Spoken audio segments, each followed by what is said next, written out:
Yeah. Can I ask members of committee to take their seats, please?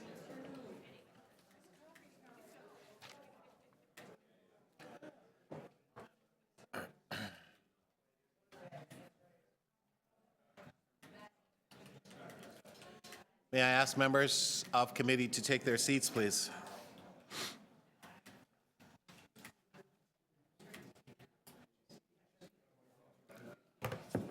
All righty. Folks, we are ready to begin. I would like to call this meeting to order. I'm hoping that members of committee will take their seats. All right, so I think we're good. All right, good morning, everyone. Morning. I'd like to welcome everyone to the Economic Development Committee meeting number 10 on this amazingly beautiful Friday morning. It was rather crisp this morning, I think. I think there's another name for it, right? It was cold. All right, so we are in a nice warm room with many amazing things to occur. So are there any declaration of interest under the Municipal Conflict of Interest Act? All right, seeing none, we can then move on. I'd like to ask for a confirmation of the minutes from the January 15th meeting. Okay, Councillor Frakadakis is moving that. All those in favor, opposed, that's carried. Thank you. We have a number of presentations this morning, but I'm extremely delighted this morning to introduce not only a very first for the City of Toronto, but a first in general. This morning we have ED 10.1. ED 10.1 is an exciting opportunity for us to see, reflect, and to capture the city in its finest. And we have actually the person who is mostly responsible for this, who's here, who's not a member of committee, but is actually here this morning, and that is Councillor Joe Mihevc, who introduced a motion probably 4 months ago, 5 months ago, maybe a little bit longer, since the last year. Seemed like only 4 months ago. 3 years. 3 years ago? Wow. But I'll tell the story. But okay. And I guess maybe that's just the point. 3 years in politics seems like a few months. It is, in fact, the appointment of the first City of Toronto photo laureate. And we have this morning the appointee, Mr. Jeffrey James. Mr. James, would you come forward, please? There's a whole bio of information here on Mr. James, who is a Toronto-based photographer who is recognized internationally as a master of landscape and urban photography. Mr. James studied in Wellington College, Berkshire, and at Woodham College, Oxford, and graduated with a degree in modern history in 1964. Mr. James worked as associate editor of Time magazine in Montreal from 1967 to 1975, as head of visual arts, film, and video section of the Canada Council for the Arts in Ottawa from 1975 to 1982 while pursuing photography. I think what's really interesting is that Mr. James actually self-taught. Mr. James began making images in the early 70s and in the 80s, and he's produced a series on the 17th and 18th century gardens and the Roman Campagna. In the 1990s, his work shifted to North America. I'm so happy that it has, because we are the beneficiary. Now, ladies and gentlemen, there is so much to Mr. James's biography. We could actually last the whole day, and certainly we don't have as much time. What I'd actually like to do now is simply to introduce to you Toronto's photo laureate, Mr. Jeffrey James. Mr. James, congratulations. Mr. James, I'm going to ask you just for a moment to have a seat right in the center there, because what I'd like to do now before we do some of the additional formalities is, in fact, Well, take a photograph. Yes, we will take the photo.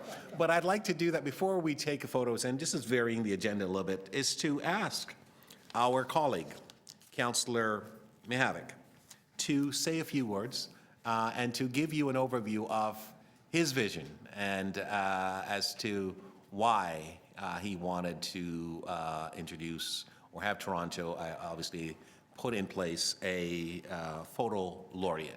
Councillor Mihalik? Thank you very much, Mr. Chair. Of course, it's a pleasure to be here. You know, this is one of those all things happen to those who have patience story. So this is a story I think began 3, maybe even 4 years ago in the previous term of council. Councillors will remember and staff will remember that we had several terms ago under the inspiration of then Councillor David Signaki to form a a poet laureate. And we had a lot of fun and inspiration, and he came and challenged us and gave us great poetry and gave Torontonians great poetry as well. Some of the folks in the photo community of artists came forward to me and said, we need one for photography. And of course, it then went on to council, and 3 years ago, it was voted in the affirmative that we would go in this direction. First, it had with no money, and then finally, staff figured out a way to attach some modest money to it. I think, you know, all of us, when you think of it, we all have in our mind's eye the picture. There's that picture with your sweetheart or your kids, or that scene at the cottage, or the landscape scene, or, you know, if you talk of larger political or geopolitical ones, certainly I have emboldened in my mind a picture that for me represents the Vietnam War, and I bet you it's similar to many others.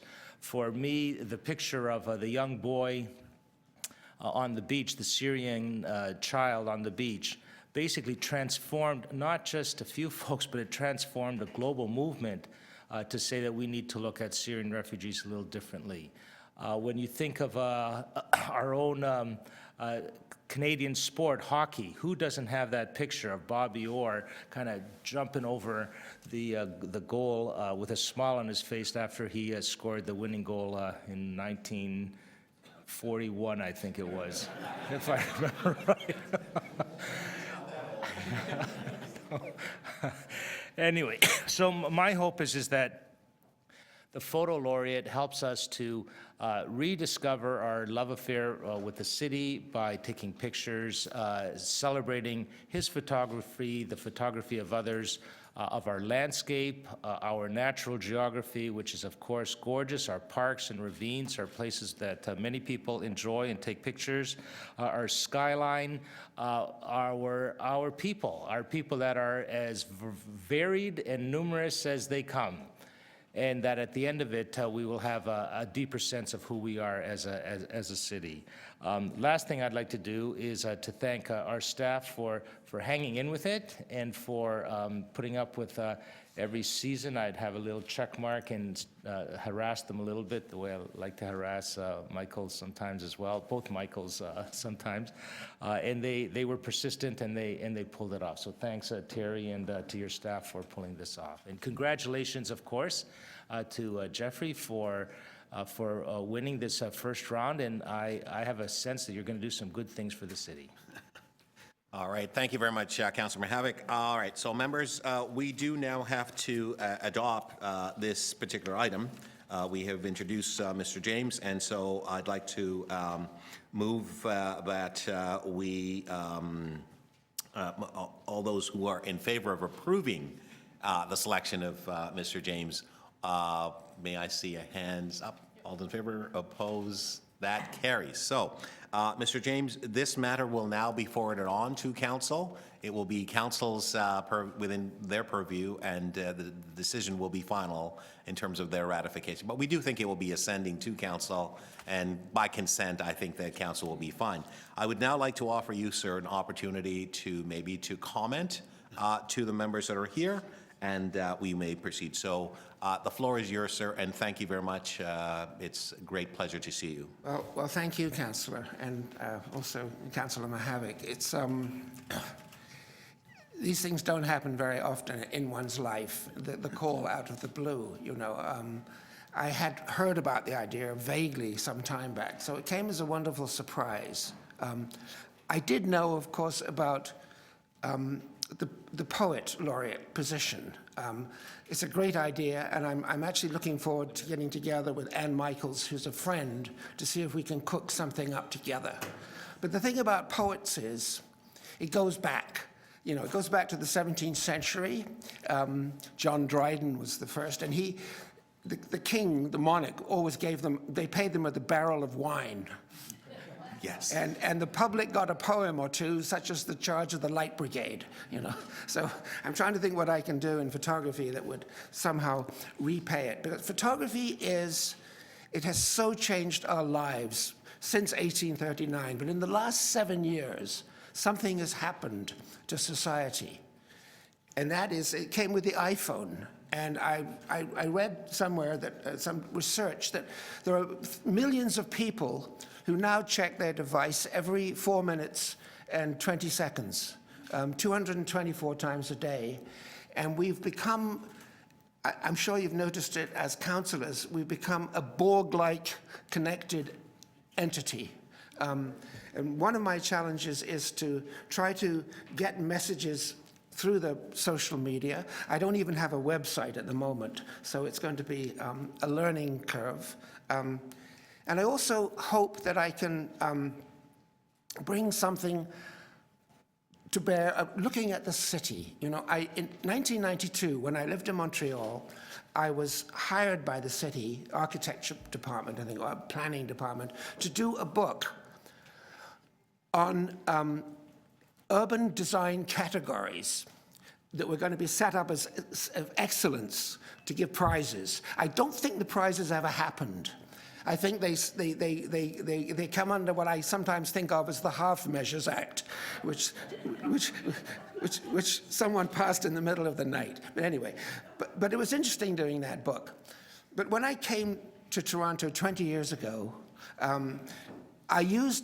I started working with my publisher in Vancouver, and I spent 3 years photographing the city to try to learn about it and come to terms with it. And it was a terrific project.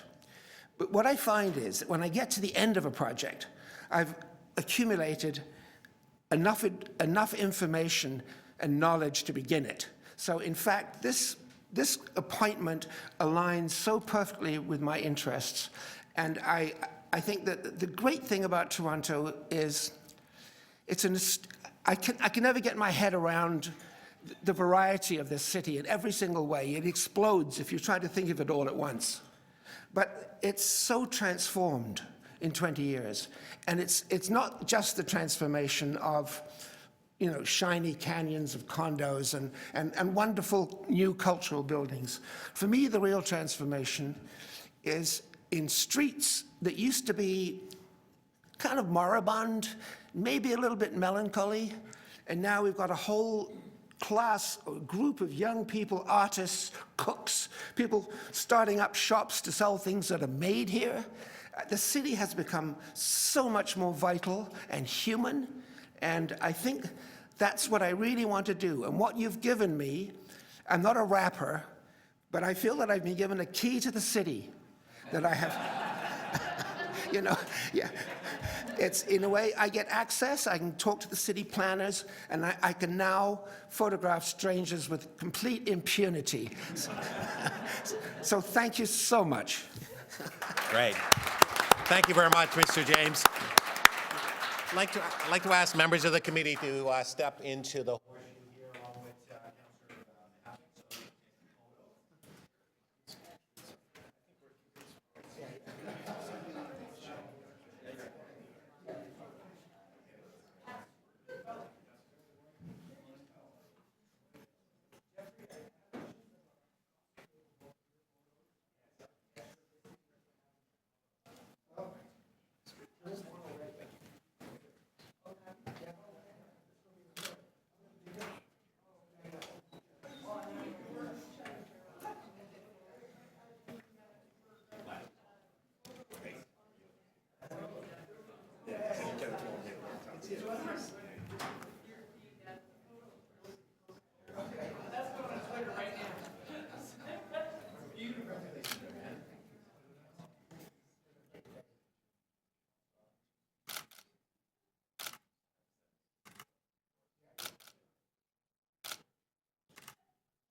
Thank you.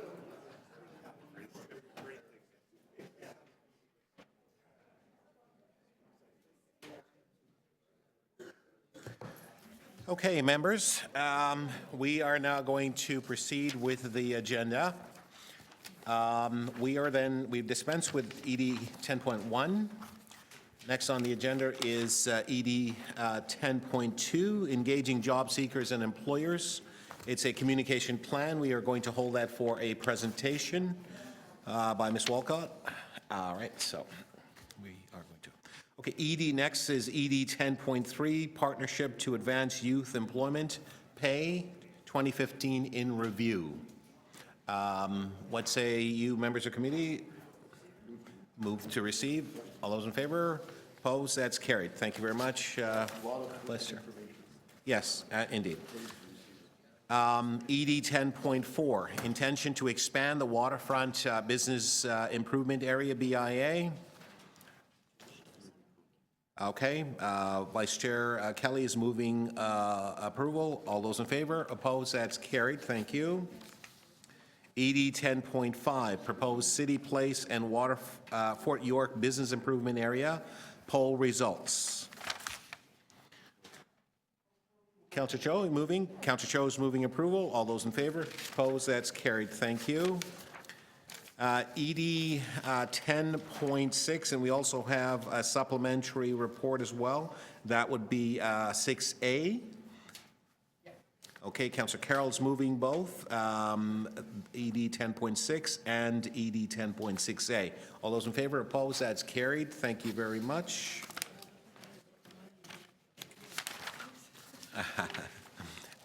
Okay, and ED 10.7, that's Toronto's music strategy and action plan. I'm going to hold that for a moment, and we'll get back to this. We do have a presentation. ED 10.7, the music strategy. ED 10.8, supporting the next stage for North by Northeast. We have a communications from Councillor Fletcher. There's also a motion as well. Yeah, there's a motion here. Maybe just have a quick look. It's pretty quick. Basically, yeah. Do you want me to hold it down, or is everybody okay with this? Well, what's the next stage? Next, Stage number 2. Mr. General Manager, do you want to speak to that? Let's just hold this down then for a moment, okay? Yeah, we'll hold down. Okay, we'll hold this. Yeah, thank you, Councillor. We'll hold this down. Okay, thank you. All right, then ED 10.9, Toronto Film, Television, and Digital Board, request for presentation. All right, so we will There's some hold that. motions as well. Yeah, there's some motions, so I'll hold that in my name, Chair. All right, members, what I'd like to, sorry? We are going to get to that, yeah. But I was also, this is a dashboard, so it's standard, right? So ED 10.10, this is the annual summary, right? It's not the monthly, this is the annual. We have a presentation. We have a presentation on that, so we'll hold that. Okay, thank you. All right, so members, I'd like to now, let's just go through here. We have ED 10.2 and ED 10.7. Members of the music, TMAC, the Music Advisory Council, are here, and I know that a number of them have to get back to work, which is outside of the City Hall environment.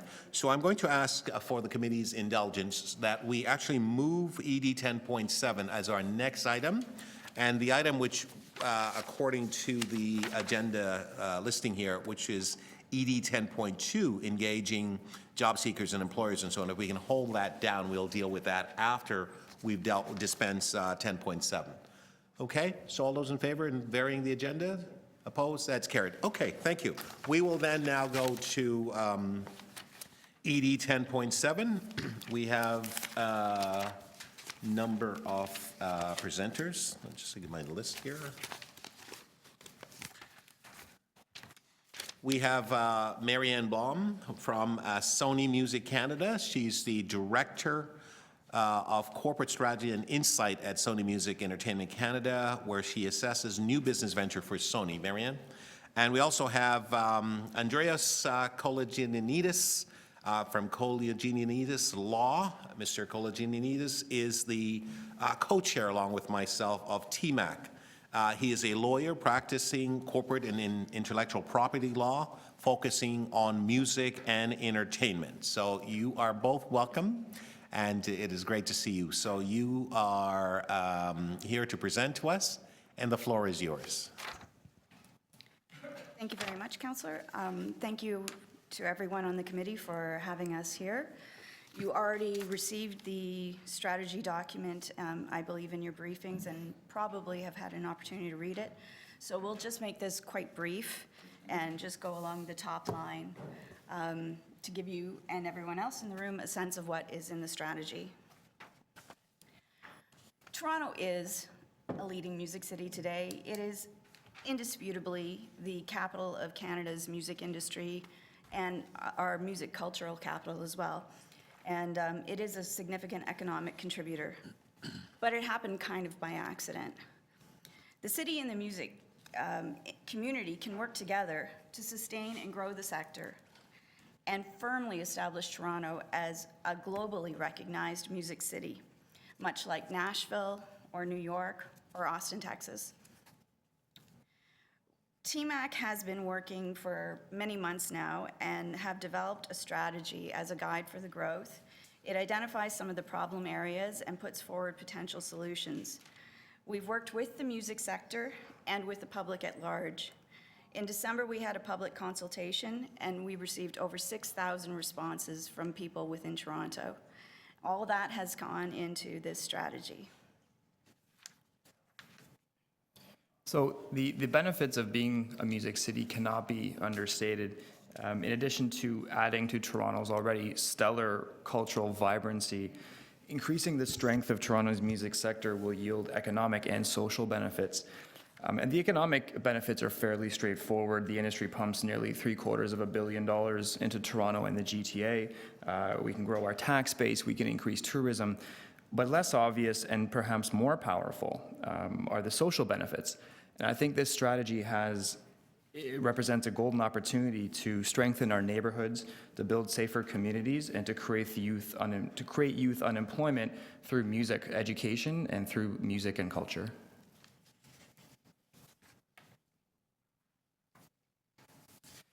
So the city plays a large role in creating the environment for the industry to generate these economic and social benefits. The best way the city can foster the growth of the music industry is to reflect the needs of businesses in all city functions and departments across planning, MLS, our municipal licensing and standards, parks, forestry, and recreation. So in fact, TMAC has been working very closely with municipal licensing and standards on the noise bylaw review, and of course with film and entertainment industries team and ECDev on various projects.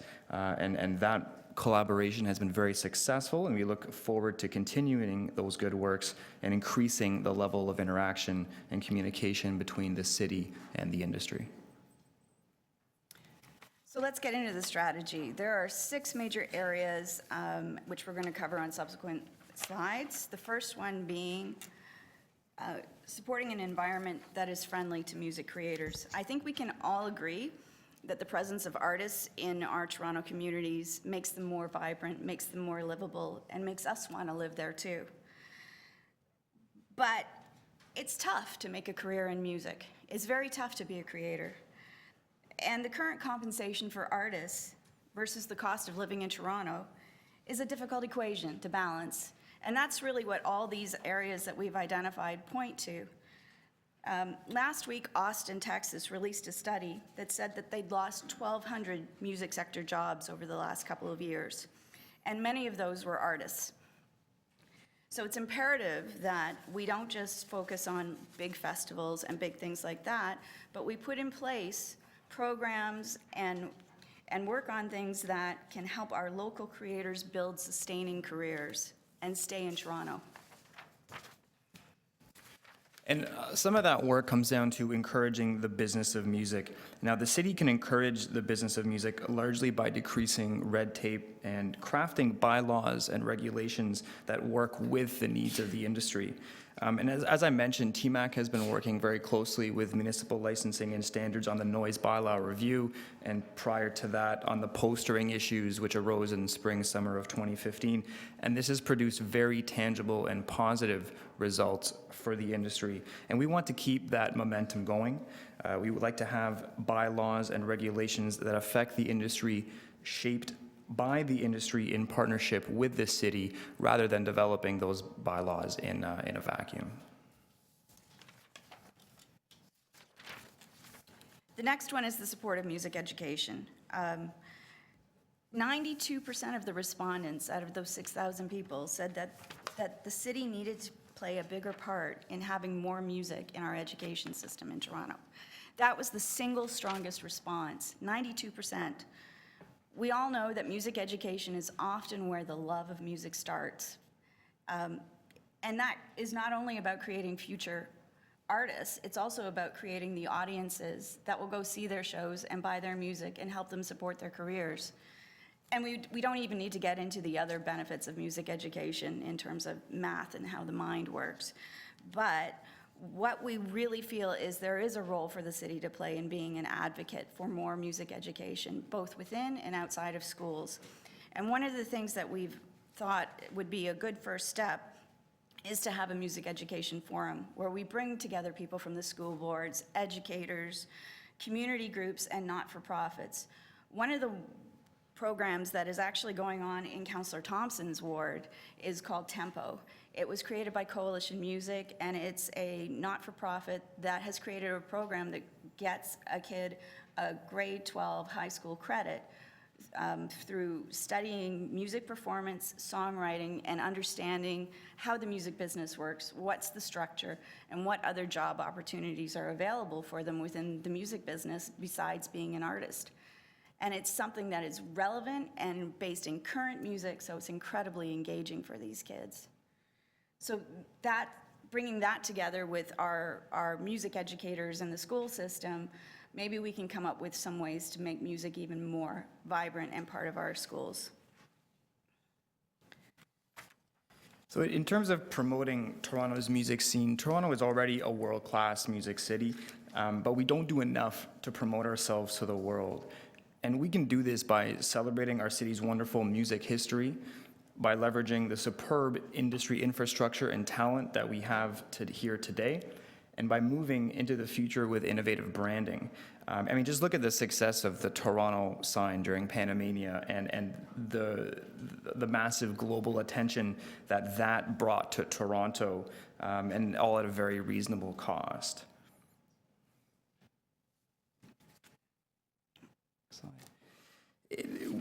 So in terms of creating alliances with other music cities, we have established a sister city music alliance with Austin, Texas. It's been very, very public. And that's the first of its kind in the world, and we're very proud of that. So we are seeking to establish more sister city relationships and other music alliances.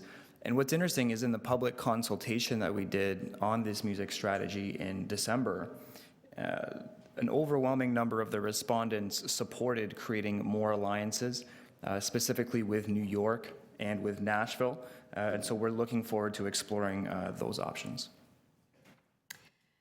And the last of the 6 prongs, and probably, the most sexy of them all, the research and monitoring. You can tell that that's my one, right?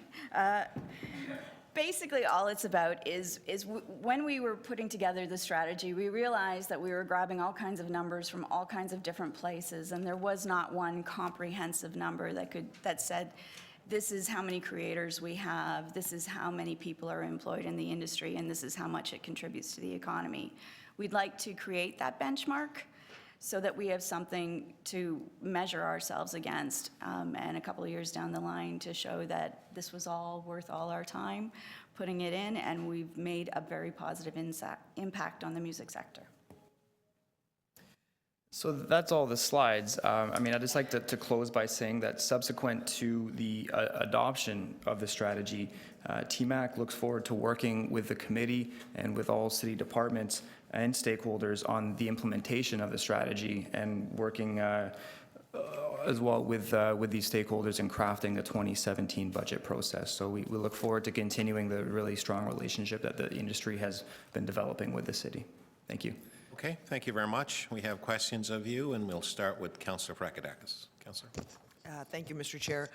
So, Mr. Kaloyanidis, you mentioned music alliances, and I'm just wondering that I know that we have the Toronto-Austin one, but other great American cities in the music world are Chicago and Nashville, and I'm just wondering what's being done to pursue an alliance with those. I know Toronto and Chicago have a city alliance, but specifically to music, if you could speak to that, that would be helpful. I think, like you mentioned, I think there's been numerous trips from members from council and from city staff to Chicago. There's also been nonprofits like Remix and Beat Academy that have been creating relationships in the industry in Chicago. So that's very positive, and that's something we want to capitalize on. I think like I said, in terms of creating new alliances, we need to really understand the benefit from it. And I think we want to create more alliances. I think Chicago, Nashville, New York are great options. An overwhelming number of Toronto artists and businesses do business in those places, and so we want to increase those. I mean, but at the same time, we're trying to identify what the value is there, and whether it makes sense. And so I think it does make sense, but we're still developing the Austin Alliance, and that's going very well. I think Chicago, New York, Nashville will be next great options. So you have yet to quantify the results of the alliance with Austin? I think that would be fair to say. I think we've got a lot, there's a lot of goodwill, there's a lot of meetings happening, there's a lot of exchanges informally that are happening. And I think as the strategy goes to the implementation stage, we're going to look to formalize that relationship and quantify that. Do you have a sense of when you'll be able to have some numbers for council to see how successful? I'm assuming it's going to be successful, so I'm not going to use the unsuccessful. When you think you might have something to report back on that? I don't have a timeline. I'm saying maybe a year, but maybe Mike Tanner wants to jump in. No. I'm asking you. We'll ask staff later. Yeah. Okay. No problem. Okay. Well, thanks very much. Okay, thank you. And thanks for the presentation. Thank you very much, Councillor. Councillor Cho, next. Thank you. Thank you very much for your excellent presentation. Toronto music strategy, but I was looking for one section. We often say that Toronto, the strength is our diversity, but in your presentation didn't cover anything music from multicultural communities. We have Indian, all the Chinese, Japan, and Korea, all that. Mm-hmm. And often the even arts council is all mainstream. So when it comes to the diverse community, they're on the fringe. But in this strategy, you don't mention anything about the multicultural input or music. We didn't mention it in the presentation, but it definitely is in the strategy document itself as something that Torontonians feel very strongly about. That this one of the questions that also received a very high response rate, somewhere in the 80s, I can't remember perfectly, but was that the city could play a role in helping promote genres of music and types of music that are less mainstream. And I think, that is definitely something that is part of the strategy, and it is in the document. Diversity of music is a strength of Toronto and should be part of our branding.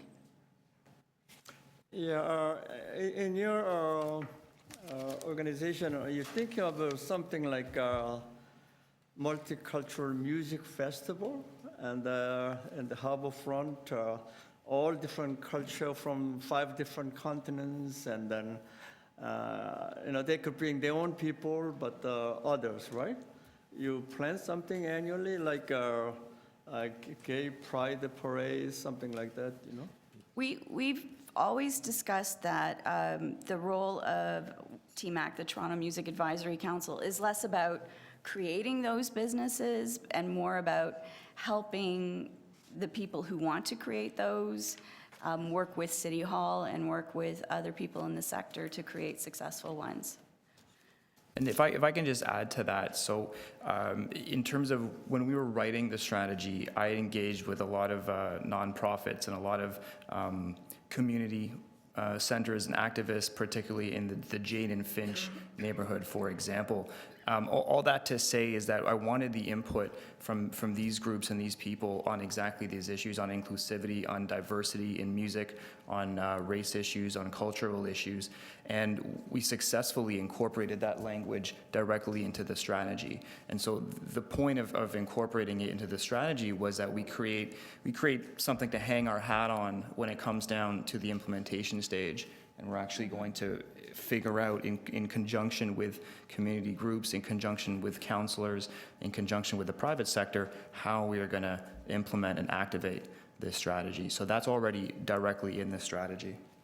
And Mr. Chairman, my final question is the last page, research and monitoring. There you have a lot of good items here. Do you have do you plan to have the data is so important, so the baseline, right? Right. Because of our music, we have 1 million tourists coming to Toronto. This is baseline. With the new strategy, 1 year, 2 year, 3 year, it goes to 2 million, 3 million. One time I was in London, England, and their tourist number is about 3 times of our London population, because of all this music, Yeah. the arts. You have that kind of plans to build up the data? Yes, absolutely. So you could work with our economic development, and then we're going to multiply all these tourists, right? Absolutely, that's the plan. Okay, so thank you. Question? Yes, thank you. I'm looking at the more full document, not the presentation, but the full document. When I was looking at it earlier this week, the hair sort of stood up in the back of my neck, because some of the things we're asking the city to turn their mind to, having a fair compensation sign program or something like that, similar to Portland, looking at the music strategy in the context of affordable housing, the pharmacare and dental care stuff, and that's when I got nervous that, ooh, now we're actually going to show this to all of council. And this is where they're going to get nervous, because that has nothing to do with the trip to Austin and everything to do with us actually having to do some work. So I'm wondering what progress some of the citizen members had made. The last time we had a whole group music strategy meeting, we talked about somebody sitting down with Tim Jones from Artscape. We talked about talking to the Labour Council about the work they're doing on pharmacare and dental care nationally. Is any of that work going on that you know of, or is that all to come once we adopt the strategy? People have started, but I would say it's in progress, but with more to come once the strategy is adopted. Yeah. Yeah. Okay. It's pretty informal right now, It's still at the member level. Yes. We don't have, okay. Okay, thank you. I'll put me down to speak.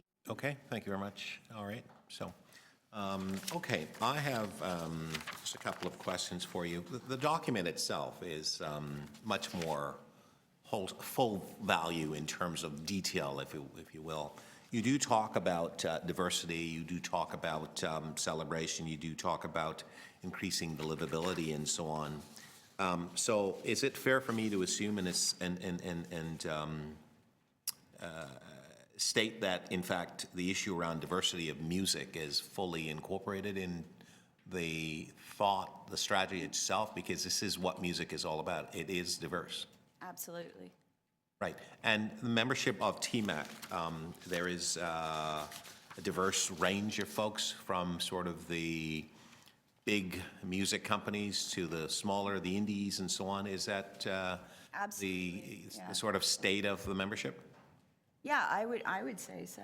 Yeah, I would agree, and I think that's one of the reasons why it's such a large and sometimes unwieldy group, is that there are so many members. I mean, I think we've got 30, and We've got 30. you need that many in order to have the diversity represented. So we've got everybody from the major labels to independent artists to arts presenters to concert promoters. Venue owners, Right. our former co-chair is a independent world music artist herself. Right. So the strategy, which is necessary, because I think in one of the questions that you addressed, I think maybe to Councillor Cho, you indicated that, you know, the music industry is certainly alive in Toronto, but it's not very coordinated. And Mr. Koleginis, you talk about the $750 million that exists in the industry. This is an opportunity to sort of bring a sense of order within the environment of the music industry in Toronto. Is that correct? Is that what the strategy is trying to do? Yeah, and make people aware of what all the issues and challenges are, and create a dialogue so we can start solving some of them. Right, and you're not asking council on its own to solve all the problem. You, as an industry members, are looking to collaborate. Is that what this is all about? Absolutely, yeah. It's really about creating the conditions for the industry to be its best self. And that means many things. Part of that is again facilitating relationships, breaking down red tape where it exists, letting the industry do what it needs to do, and also focusing and using the city's resources on issues like diversity, on engaging all of the wards in this, and that speaks directly to Councillor Cho's comments. And my personal perspective as co-chair is very much to encourage the diversity and the need for inclusivity in the industry, because I think part of the fracturing has been a fact that for a long time, some parts of the industry have been quite insular, and I think it is to our benefit that we open that up and to start those conversations. Right, and I guess you would agree with me, though, that it's important for us to sort of get our own house in order before we actually look at adding more relationships and so on, in order to understand where we want to go first and how those relationships would benefit ourselves and obviously to those who we are having a relationship. Would you agree? Is that the TMAC house? Well, the whole music house in the city of Toronto. I would agree. I would say so too. I think one of the reasons that Councillor Fragedakis' question was a bit difficult to ask speaks very much to that. Is we shouldn't get into 25 different alliances with other cities and not focus on our city. That has to be our primary goal. And part of what happened in Austin was to that point. They didn't necessarily focus on getting their own house fully in order. Having local artists and local businesses have sustaining careers and businesses. And so that's where we want to focus. And so my final question then, as we talk about the humanity of musicians as such, it's essential and necessary that while we are looking at creating economic opportunity and social benefits and so on, that at least those who are, whether or not writers, performers and so on, that they actually understand a sense of value and purpose within the context of the city. So we've got to take care of how they live, the necessity of health-related benefits and associated dental, et cetera, et cetera. That is an essential part because of the ultimate benefit that actually will accrue to the city in having amassing more economic benefits and so on. So it would be appropriate for us to ensure that we take care of, obviously, the generators of the product of music. Would you agree? Absolutely. Yeah, there's no music industry without artists. Yeah. Thank you very much. Okay, thank you. Members, we now would have an opportunity to ask staff questions, because Councillor Freckett, actually, you did ask some questions about sort of monitoring and sort of numbers, and there's some question around baseline and so on. I think it'd be appropriate at this point to be able to ask staff questions. I know that Mr. Tanner, who has been obviously leading this initiative, and Mr. Williams is actually available for questioning, so I'm now going to afford you with that opportunity. Who would like to start first? Councillor Frakadak, we'll start with you. Thank you. Okay, thank you, Mr. Chair, through you to staff. Just to follow up on my questions to the deputants around the quantification of our alliance with Austin, and when can we expect to find out how successful that alliance has been? And I mean, from the perspective of, you know, creating opportunities for our talent abroad, you know, what we're learning from Austin and the great work that they're doing to promote themselves and just to cross-promote music tourism. Since this is a good opportunity to promote tourism, since our dollar is about 73 cents, so this is a great time for other people to come and visit us. Yeah, Toronto's on sale, or Canada's on sale, 30% discount. Thank you, Councillor Frakadak. I can speak to that. The Austin-Toronto Music Cities Alliance, as Andreas mentioned, is the first of its kind, and to date has been perhaps more aspirational than actual in its results. There's a lot of intentionality, there's a lot of goodwill. There are monthly conference calls between the industry members on the Austin side and the industry members on the Toronto side. Last year in Austin, the City of Toronto and the Alliance jointly produced 2 artist showcases and 2 business networking opportunities that provided opportunities for 8 Toronto artists to gain exposure at South by Southwest, and for our mayor and 2 of our councillors to have meetings with their counterparts in Austin, and created a lot of business networking opportunities at the same time with the tech sector in Austin. What is on the books for this year is, first of all, a repeat of some of those elements next year, or next month rather, at South by Southwest. The City of Toronto and the Alliance are again producing a showcase, providing opportunities, export development opportunities, and showcasing opportunities for Toronto artists at South by Southwest. The industry members have been working hard on planning what they're calling a summit, an industry summit, which is slated to take place here in Toronto in June to coincide with North by Northeast. At that summit, the plan is to have approximately 20 Austin industry delegates come to Toronto to meet with their Toronto counterparts for 2 days of networking, panels, forums, roundtables, discussions. As happens at a lot of those kinds of conferences, there will be tracking put into place to check back with people to find out the tangible results of those meetings, what kinds of relationships developed, what kinds of business opportunities accrued as the result of this conference. I think that's when we'll start to see some really sort of the rubber hitting the road with tangible outcomes of the alliance. So you think, so there's lots on the go, and so you think that later this year, perhaps you would actually be able to, would you be coming back, or can we expect a report back on this? I mean, I mentioned other cities to the deputants that are great music scenes in the United States, not because I think we need to, without knowing the success of this particular alliance, we should be creating other alliances. I'm just saying, because I expect this one to be successful, and those other cities are strong in other music scenes, right, that are a little bit different from the Austin music scene, and so giving exposure to our talent in those markets. So I'm just wondering when we can expect something. Yes, I think it would be entirely appropriate for a report to be generated on the results of this June summit.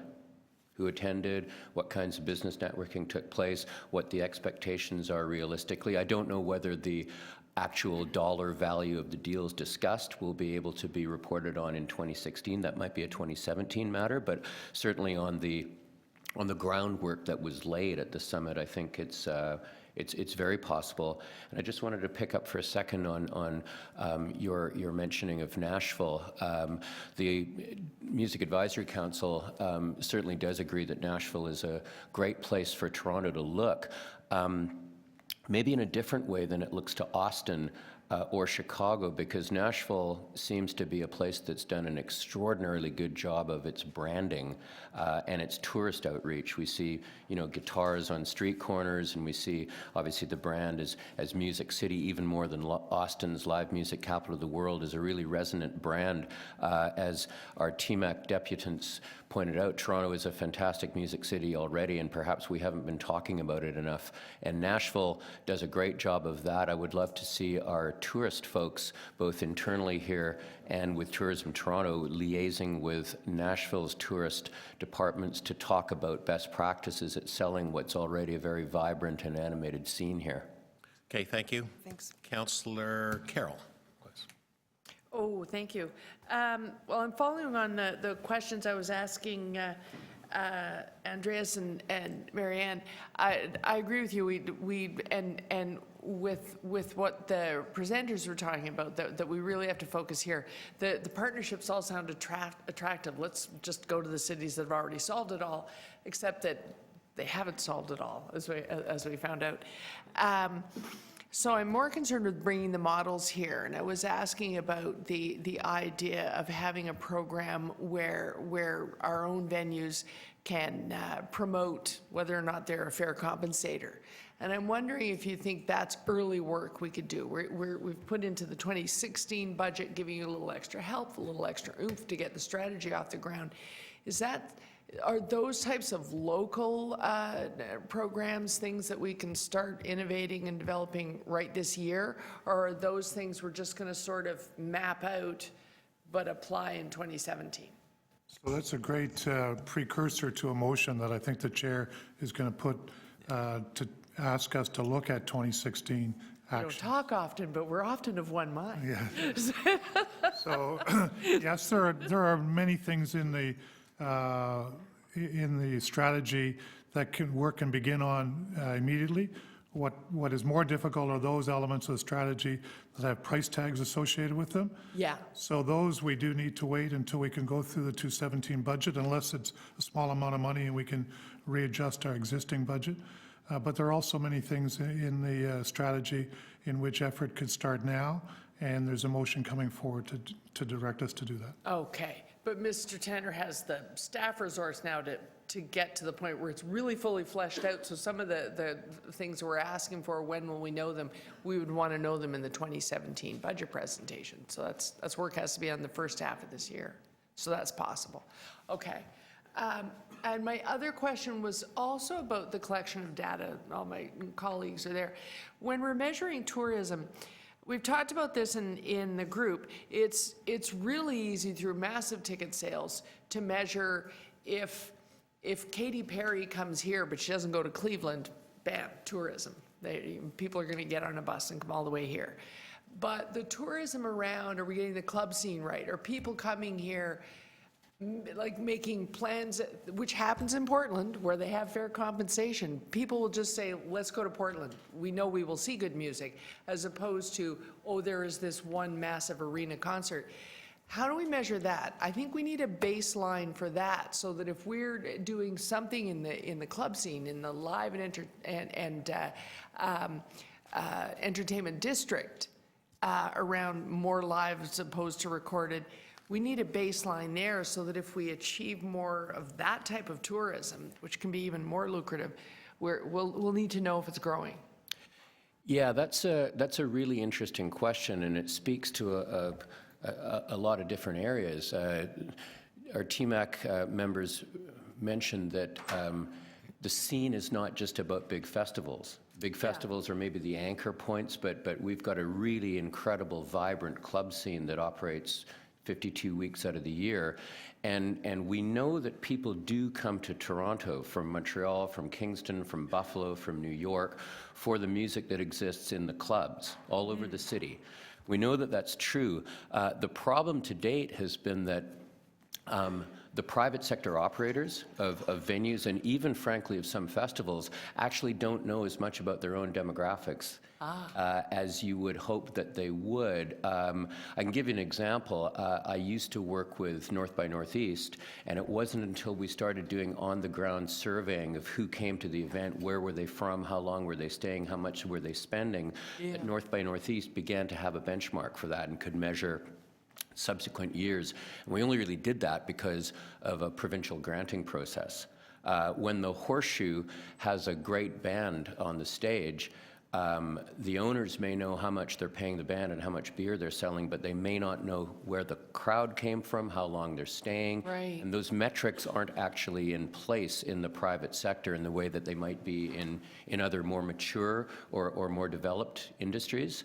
I think what we would need to do, and this would be something that would be led by our industry members, is encourage those private sector operators to really start doing some of the metrics work on their own, because it benefits their own businesses when they're also reaching out to other public sector partners, sponsors, for assistance with their own financials. Okay, thank you. Right, okay. One last question? Well, it was more of Mr. Williams. Can we add to that, because there are only so many resources for a small club owner, can we leverage the relationship we have for Winterlicious and Summerlicious for getting data from American Express? So there are a variety of ways of getting that data. The easiest one right now is the ongoing work that Tourism Toronto does. Yeah. They do exit surveys of tourists leaving and asking them what their motivation was and what they did. And I do believe music is one of the categories, but we'll work with Tourism Toronto to flesh that out better. That's the most comprehensive one that we have access to. Okay, thank you very much. Thank you. Oh, by the way, Councilor Carroll, American Express no longer basically corporate sponsor. It is now Interact. I forgot that. So we just want to make sure Interact I gets still their call it credit. O'Keefe Center. All right, thank you. Thank you. Councilor Cho, you're up for questioning of staff. Thank you. In the presentation, third largest music market in North America is Toronto. Who are the number one, number two? Is Austin and Chicago? Or? They would be New York and Los Angeles. New York and Los Angeles. Yeah. I see. Now, do we have any comparison or how much we make investment in the music community here as opposed to compared to big cities like New York and all that, you know? Per capita basis. Right? Yeah.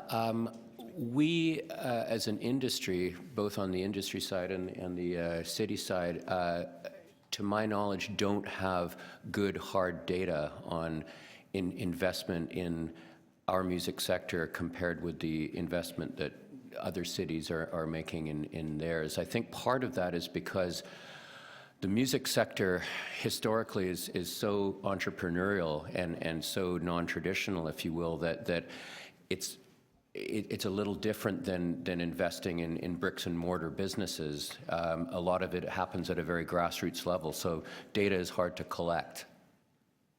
So you feel we need to collect all this data to justify why we have to increase the budget for music communities? I think that the justification for the increase in budget for supporting the music industry is along the lines of what our industry folks have already presented, that it's already a very robust and vibrant industry generating an estimated $700 million a year without much assistance and support, in addition to the widespread cultural benefits. And so if the city can help the music industry do what it does best, in some cases by supporting and in some cases by getting out of the way a little bit, we will see a resultant increase in the benefits, financial and cultural. My final question, I'm raising the same question. What does the city do to encourage the multicultural community to participate, you know? Not just the music, overall. We have great people all around the world, but their resources are underinvested, underexplored, and we don't give the same opportunity or encouragement. So we have any kind of plan to bring more people from different communities? And this is one way to fight terrorism, one way to increase the employment, and et cetera, et cetera. Yeah, as the industry members mentioned, your point is something that's a very resonant one and is a big part of the strategy. I think the city's role starts with acknowledging that there's an issue, that is an important issue, that the traditional mainstream music industry has perhaps been unwittingly or not, a bit exclusionary of multiple genres and the music produced by those genres. By bringing together the right people to discuss what is the problem, how do we solve the problem, how do we get at the problem, getting the right people together in a room sometimes is a great first step. Even small things like last night, for example, at our Live from City Hall presentation right here in the Rotunda, we had the second of two acts was a hip-hop act, 4 MCs. And the crowd that came into City Hall Rotunda was a crowd that I've never seen in the City Hall Rotunda before. It was a lot of urban music aficionados down here to see a show in City Hall. It's symbolic, but it's symbolic of the kind of thing that we can do by working together with the industry to bring everybody in and say we want everybody partaking and participating in a very full way, not just downtown, but across the city as well. Okay, thank you very much. Okay, thank you very much, Councillor Cho. To speak, Councillor Carroll? Sure. I'm sure people noticed a focus to my questions, and it comes out of personal experiences. Stuff like that so often does for councillors. When we started talking about it, I never understood that this thing that's only existed for a couple of years now, the idea of having a sign program about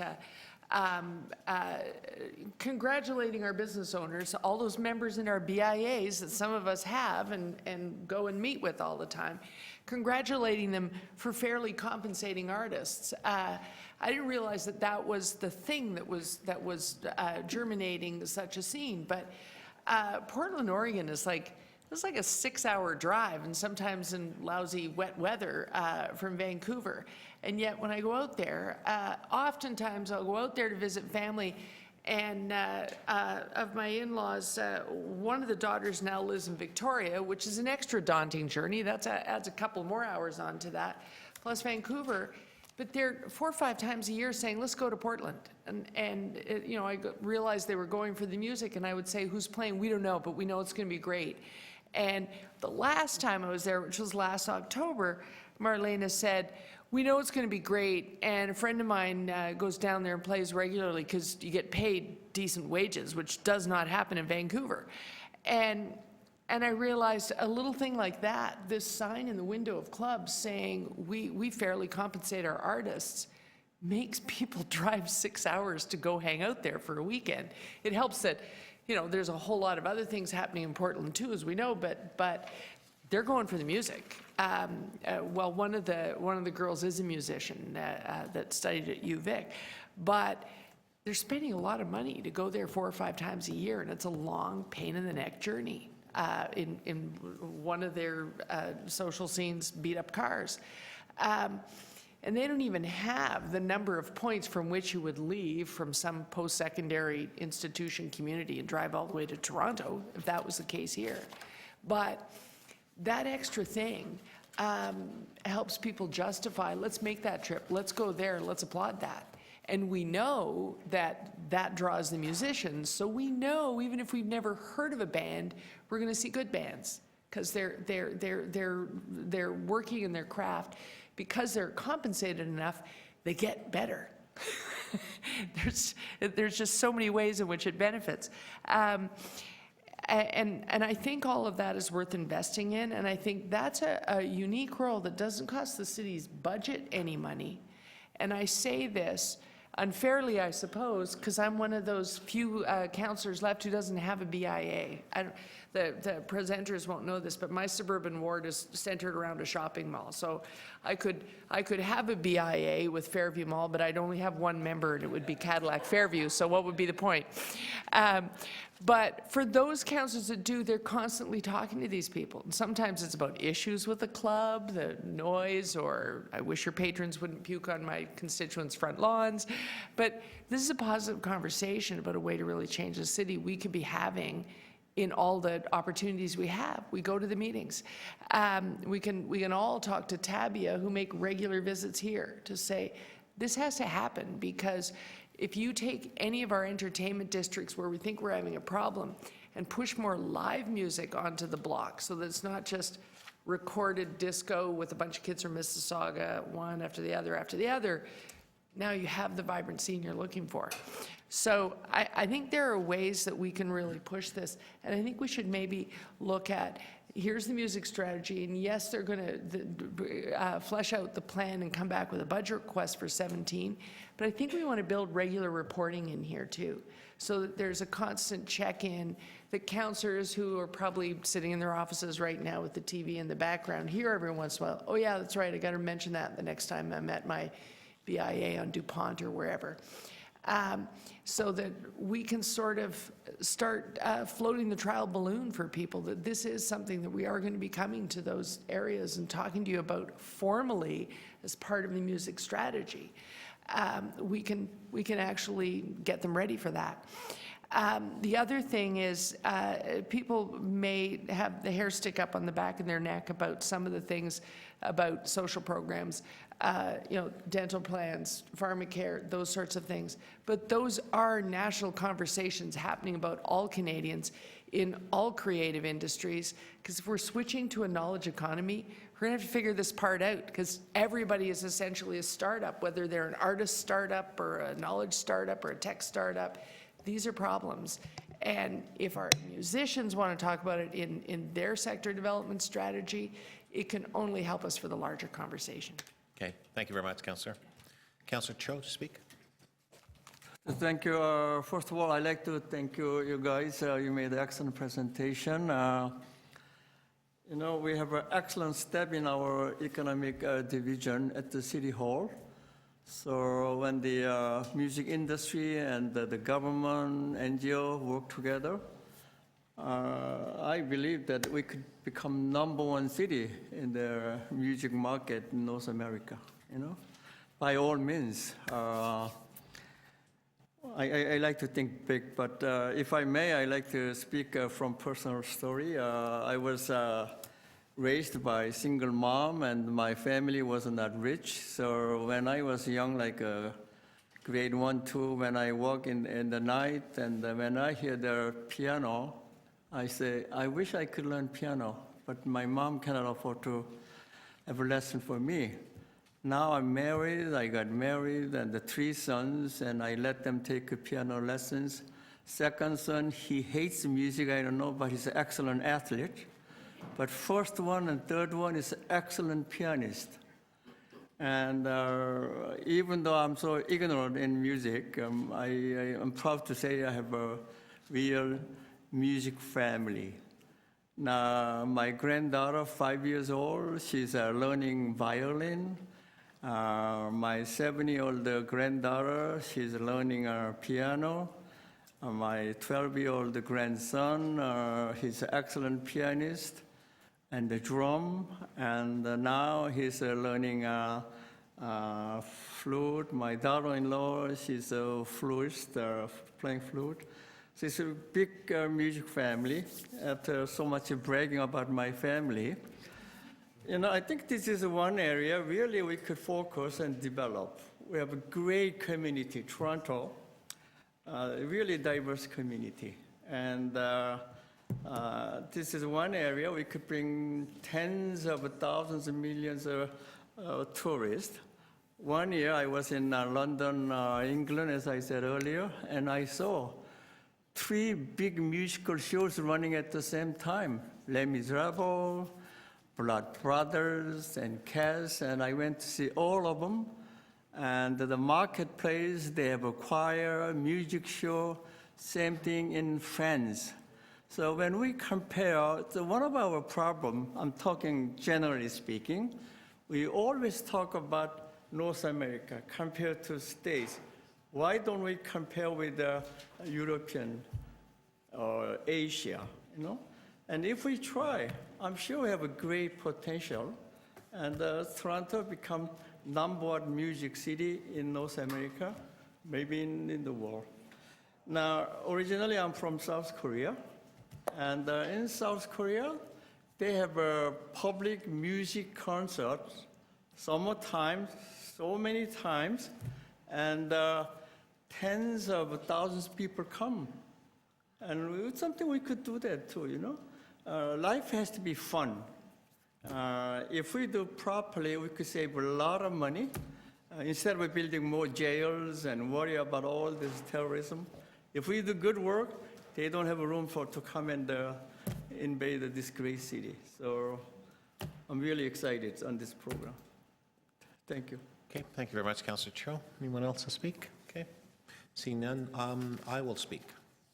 I have a motion, and it relates to, obviously, the question that Councillor Carroll is asking, and it is essentially to ask that the General Manager, in consultation with the Mayor's Office and the Chair of Economic Development and the Arts Advocate, to look at those initiatives that could be implemented that comes from the music strategy, which could commence in 2016. So in essence, we're not going to simply sit around and wait for 2017 and so on.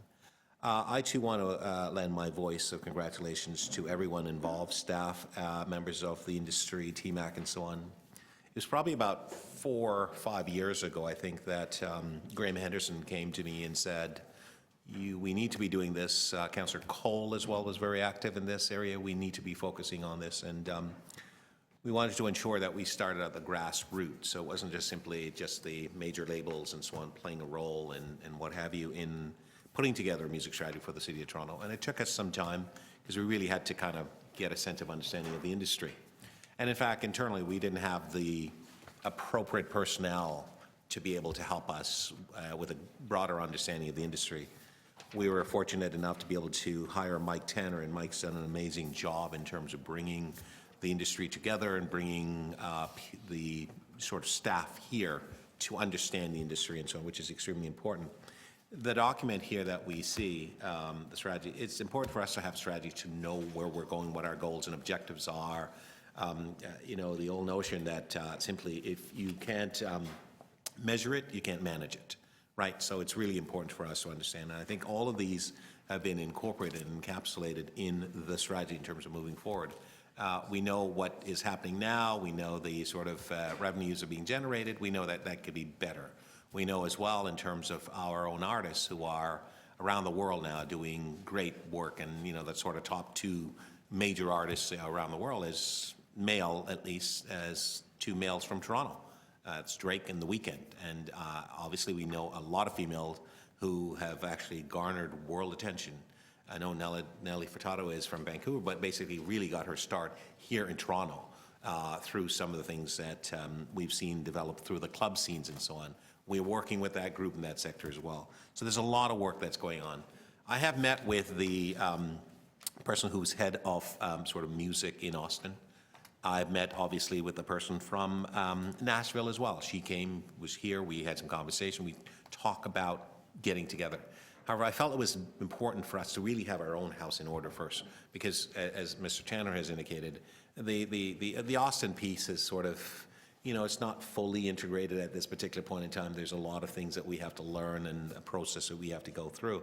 So it's not prudent, in my belief, that you have a whole bunch of fires that you're trying to put out when you actually don't understand what are the tools that you really need to put out the fires, right? So it doesn't make any sense. So we are getting around that. We are leading that. This, in my view, is the appropriate way to move forward in collaborating with the industry, working with staff, having people in place to be able to do the actual work and so on. Music is exciting. There's not a day in my life that I don't listen to music. In fact, I listen to music more than I do news. The news is not something that I'm really that interested in. I'm more interested in music because the news is what it is. It's always bad news, to be quite frank with you. So I'd rather listen to music. I do listen to the news, but news is not my main sort of focus. In fact, I mean, I buy music in the sense in my own car. I have, obviously, that stream, that system. I'm not going to name it. It starts with an S. But I have it in my car, so I can just listen to music. I don't have to listen to commercials, and I do that all the time. And so my kids are the same thing. And I think now kids, I mean, they've got one ear with something plugged in and something in their hands. That's the nature of things, and they're listening to to music for the most part. So music is about to really take off here in the City of Toronto, and we are actually planning for that through this particular strategy. So this is what this is all about. So to my co-chair, congratulations to you, to members of the committee. Certainly thank you with respect to the work that you do and so on. So I'm going to hopefully move this forward, and we'll articulate, I'll let you question in a second, articulate at council why this is important for us to not only get behind this, but also to help to support it with respect to the appropriate resources and so on in order to ensure that this can be very successful and, of course, having all the benefits associated with it. Thank you. Councillor Carroll, question? I'm a little confused. I'm not understanding why we need this motion. Because we did previously ask for a music strategy. Here it is.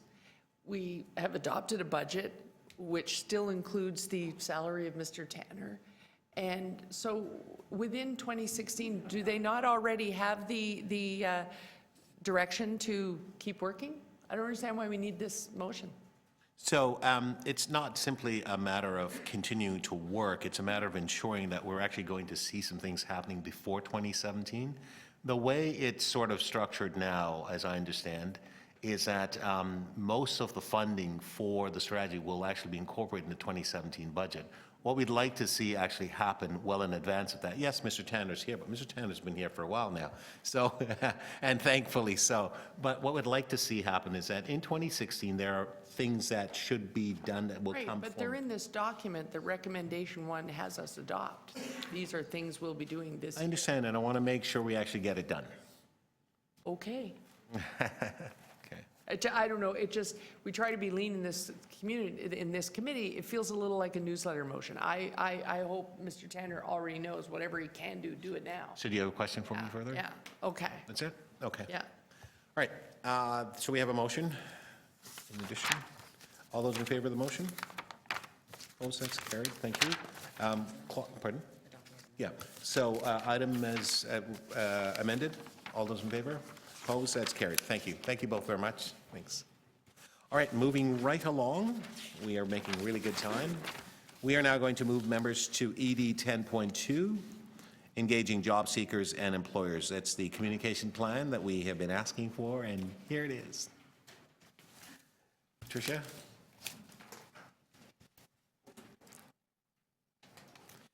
Shelley.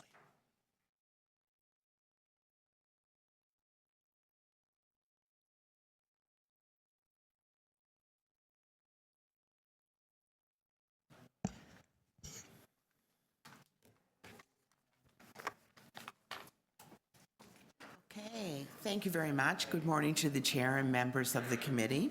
I want to thank you for this opportunity to do the presentation because certainly as our champions of the programming that we do, you're one of the key routes of communication that we use to emphasize and reach out to our client groups. So first of all, I want to highlight that the goals of the workforce development strategy require a citywide approach.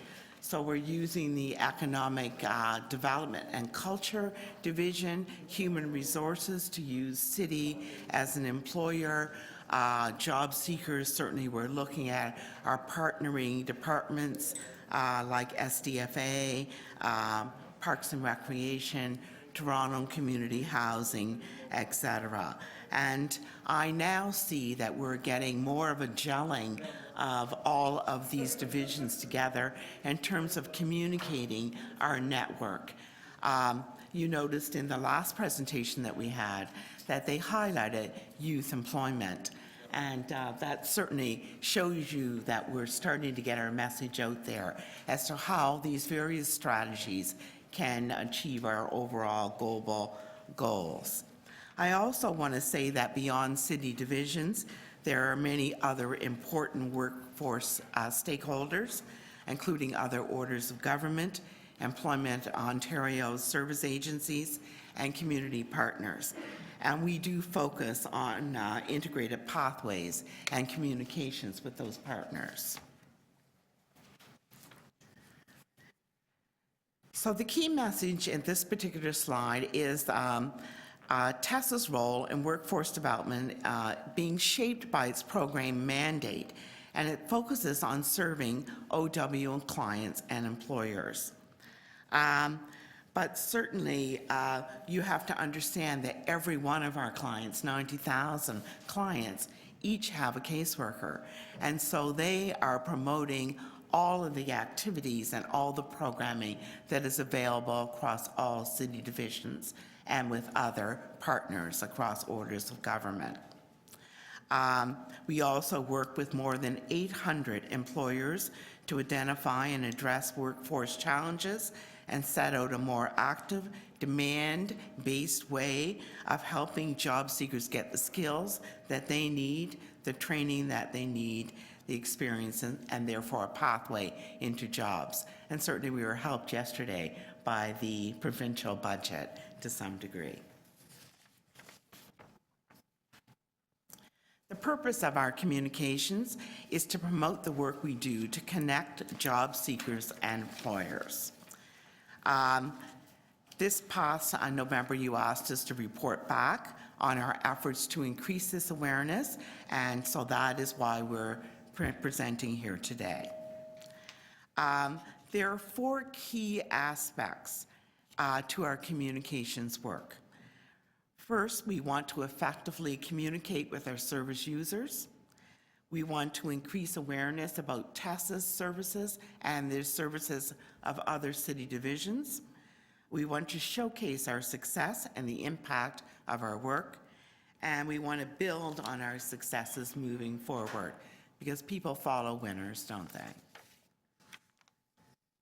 So first of all, communicating with our customers.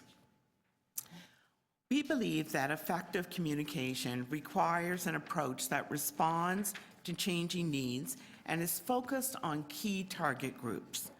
By focus, we mean we tailor our communication approach to ensure that the targeted group, such as job seekers, youth, large retailers, etc., know what we offer and where to access the relevant city programs and services. And by responsive, we mean that we continually revisit our strategy and repackage our communication based on the evolving needs of job seekers. Here we're just trying to show you some of the most effective communication practices, and it highlights that we need multiple tactics to be most effective, and that's when they're used together that we get the most impact. So of course we want targeted communications, two-way communications, timely, innovative, and engaging. Certainly two-way or multi-channel communication tactics like social media are working very well in today's environment. And finally, our communications work needs to be both innovative and engaging. So these next slides are going to give you a bit more detail on how we increase awareness, starting with increasing awareness and engaging target audiences. So you can see here the broad range of targeted audiences that we have. And so we're using a range of in-person, print, and online communication challenges to increase awareness with all of these groups. It gives us a glimpse of these different channels, including examples as diverse as our Employment Center portal, which allows self-serve options and registration of city employment workshops and events, and advisory groups like the Youth Employment Advisory Committee, which is co-chaired by Peter Leon and Mike York. On the following slides, we're going to take a closer look at some of this work. So, some of you will really appreciate this, the value of social media. Social media is increasingly important to increase visibility and awareness about our work, so we have expanded its use and will continue to do so. And I want you to know that I know many of the committee members here also, and councillors, use social media, and we would invite you to follow us on social media and help us reach our targeted audience. And we'd be very happy to work with your communication staff by providing them with sample tweets and messages, for example, to help build that awareness. We had as many as 15,000 impressions in January alone, so that shows us that we're doing a lot of reach to our targeted audience.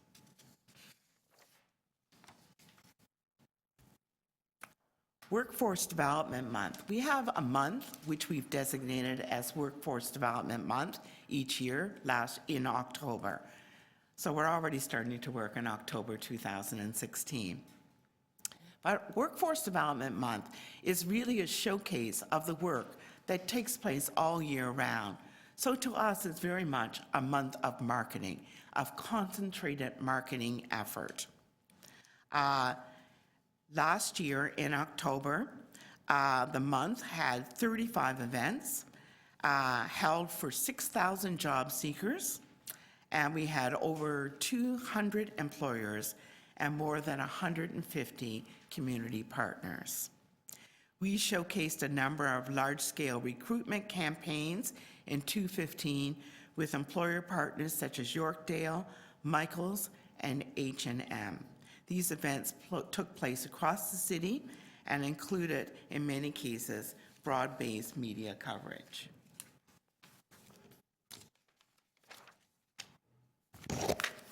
We also use some static communications. You see here an example of a bus shelter communication.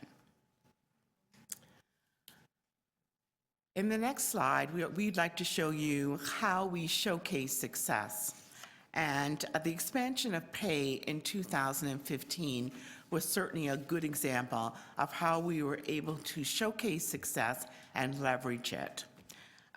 We had a targeted communication strategy because we felt it was essential given the fact that the mayor had put out a huge challenge to us to double the impact of the pay program. So we in fact doubled our efforts, including going from 40 participating employers to 147 participating employers. We went from 500 participating youth to 2118 participating youth, and we connected 1,122 youth to jobs in 2015. And in your packages, you're going to find a copy of the first ever year-end pay report, which provides more detail on the program expansion efforts in 2015. And as you know, the staff report on pay was on today's agenda and was approved.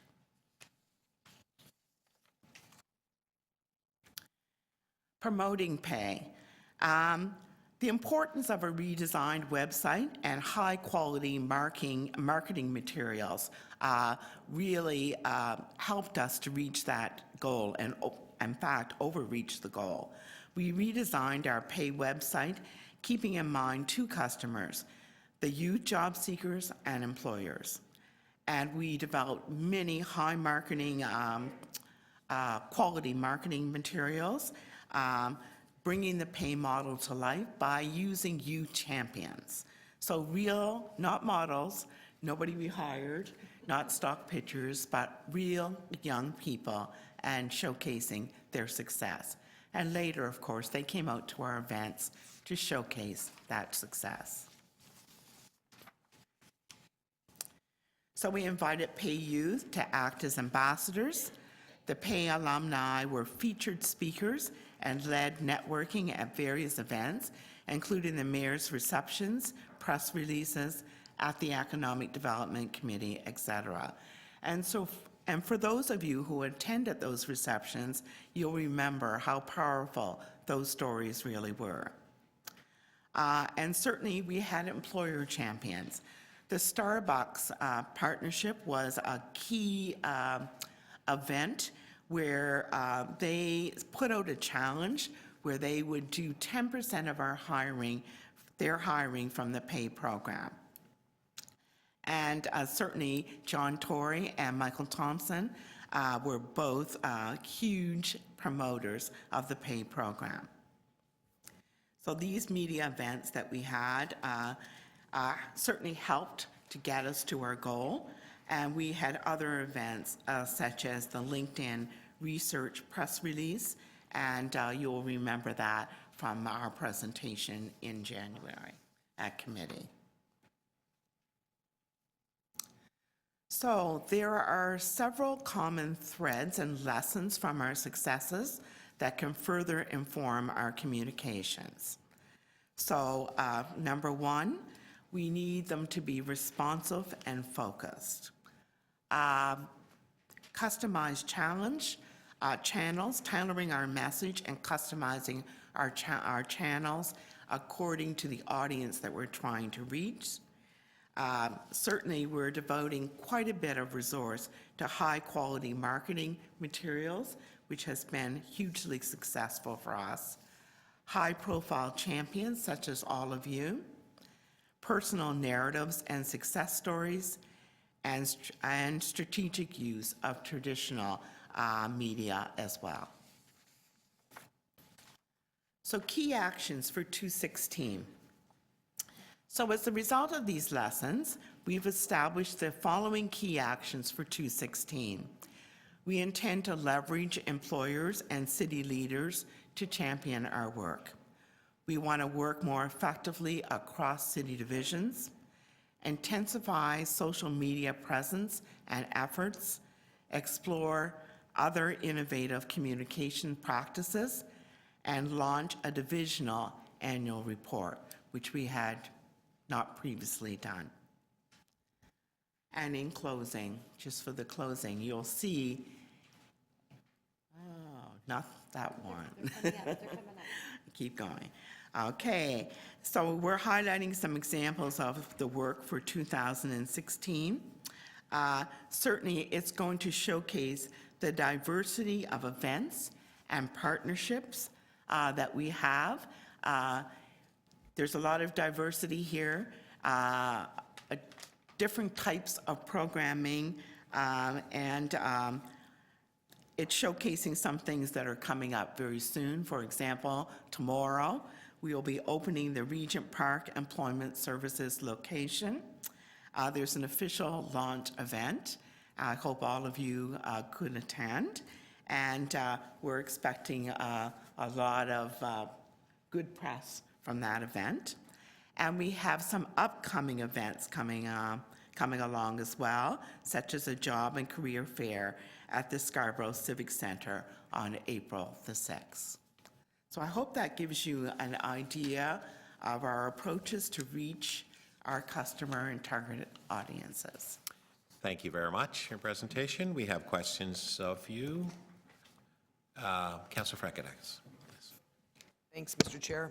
Thanks, Ms. Walcott, for another great presentation. So in your presentation, you said that Starbucks has committed to hiring 10% of its employees through Pay. Yes. So I'm just wondering if we know what is the total percentage of Starbucks Toronto's workforce that is youth? So the commitment for 2015 was to hire 150 people through the Pay program. Now, we started in April, and the actual outcome was 100 youth were hired from Pay. Right, but I'm just saying, do you know what, in the Starbucks Toronto, do you have any statistics for Starbucks Toronto of how many people, not that got Well, hired that from pay, but just, 150 was 10%, so 1,500. but did they not have any youth in working at Starbucks in their Oh, I see. You see what my question is, not about, Total number. yeah. I don't know what their total workforce is. I really only have the stats for the percent of the number of people they were hiring each year, but I could get that. Yeah, that'd be great, because I also want to know what percentage of their workforce is youth, typically in other cities, because as you know, they're everywhere, so I'd be curious to know, like, generally, how many youth they hire irrespective of this program. Well, I can tell you that they considered the Toronto model a hugely successful model that they are transferring to Vancouver and to the United States. Oh, right on. So from that point of view, I know they considered it a huge success and quite groundbreaking. Cool, if you could get that for me offline, that'd be awesome. Also, I'm not sure what page the slide is on, but it's the one that says pay expansion in 2015. It says that 2,218 youth participants. That's right. Only 1,122 secured employment. I was just wondering what happened to the rest. Did they apply for jobs as well, and did they find work through other means? They could still be on the program or in process, continuing to be coached and mentored, or involved in programming to help them towards success. But I would tell you that a 50% success rate is very, very high for any kind of employment program. Yeah, I wasn't just not being, I'm not saying No, I'm they're discouraged, just being wondering on what the happened to the other people. Yeah, we don't drop them off the program. We continue to take people on. As people go off, new youth come on. Okay. One of the commitments for 2015 was to diversify employment sectors, and I just wanted to know what sectors did you expand to? And that was actually really in your report for number 3, but since a lot of this presentation is about pay, I was wondering if you Yes. wouldn't mind sharing that with us. One of the most important areas of expansion for this year will be the IT and communication sectors, and we'll be launching some events in that regard this year. We're also going to be reaching into other sectors such as manufacturing, the food sector, et cetera, and the music industry. Great. I'm just wondering if there were any opportunities with Canada's Big Five banks, contract-based, or were they full-time jobs? The Big Five banks have been one of our most successful partners, actually. They were the founding, in many ways, the founders of the pay program, and huge champions, continuing champions, and probably one of the biggest sources of our jobs. Okay, great. And my last question was, in the report, they had mentioned one-to-one coaching sessions, and I was just wondering, who were those coaching sessions with? Who are they with? City staff or people in industry, or both? Both, all. We use our internal staff, we use community partners, and we are starting to leverage the United Way partners, which include employer partners. Okay, great. Thanks very much. Thank you, Councillor. Councillor Cho? Thank you for a very good presentation. And my question, the first page, 800 employer partners, is up to now, we all together 800, or roughly annually we get 800 employers who help this program? Yes, you're right. It's annual because employers come and go depending on their needs. So it would be a number that is, changes all the time. We might have 1,000, then go down to 500, depending on their needs and their hiring patterns. But of late, there has been more, employers have been reaching out to us more for help in the hiring. Okay, now, all these 800 or more or less, what kind of incentives do they get from city? For example, if a company hires 200 people, their property tax will go down 10%, or they get the media coverage so that their markets could be expanded, et cetera, et cetera. How we help these employers? Not just, oh, thank you, doing great job, and that's it, or what kind of incentive do they get? Well, they do get incentives, as you say, positive marketing. Certainly, many of them have they feel a social responsibility to hire people on our programming and young people. And certainly they get a lot of positive press in that regard. In the past, we have used some of the programming from economic development and culture to incent employers to hire from our programming. And in 2016 and shortly, you'll be getting a report on social procurement, and we hope to leverage some of our contracting on social procurement to incent employers to hire. By the way, we have a test in my ward. It's the Miller in Progress, and they're doing marvelous job. They do. Very happy. Thank you. Always busy. So many people all the time. I often visit without announcement. How many centers do we have like that in the city? How many centers? Yeah, like that. 19. Well, as of tomorrow, 20. 20. And I get involved, I advertise, but what kind of connection you have with individual counselor's office? You know, for example, in my office, we publish 21,000 copies newsletter, and they appreciate that. So you connect with the individual counselors to use their office? Yes, absolutely. So our directors, I have a network of directors in the operations and managers, and they do a lot of work with counselors' offices to make sure that they have materials, that they're able to refer clients who may go to their office, and we try to be quite responsive in that regard. Okay, I have a couple more questions. You know, we have a lot of creative people, but they couldn't get a job. Thank you. So as a group, 3, 5, 10, whatever, come and ask for, we have a great idea, and we like to have a job creation, incubation program, things like that. Do they get some support, some counselings? And what kind of help do they get from city? Yes, we certainly do self-employment kind of approaches and programming.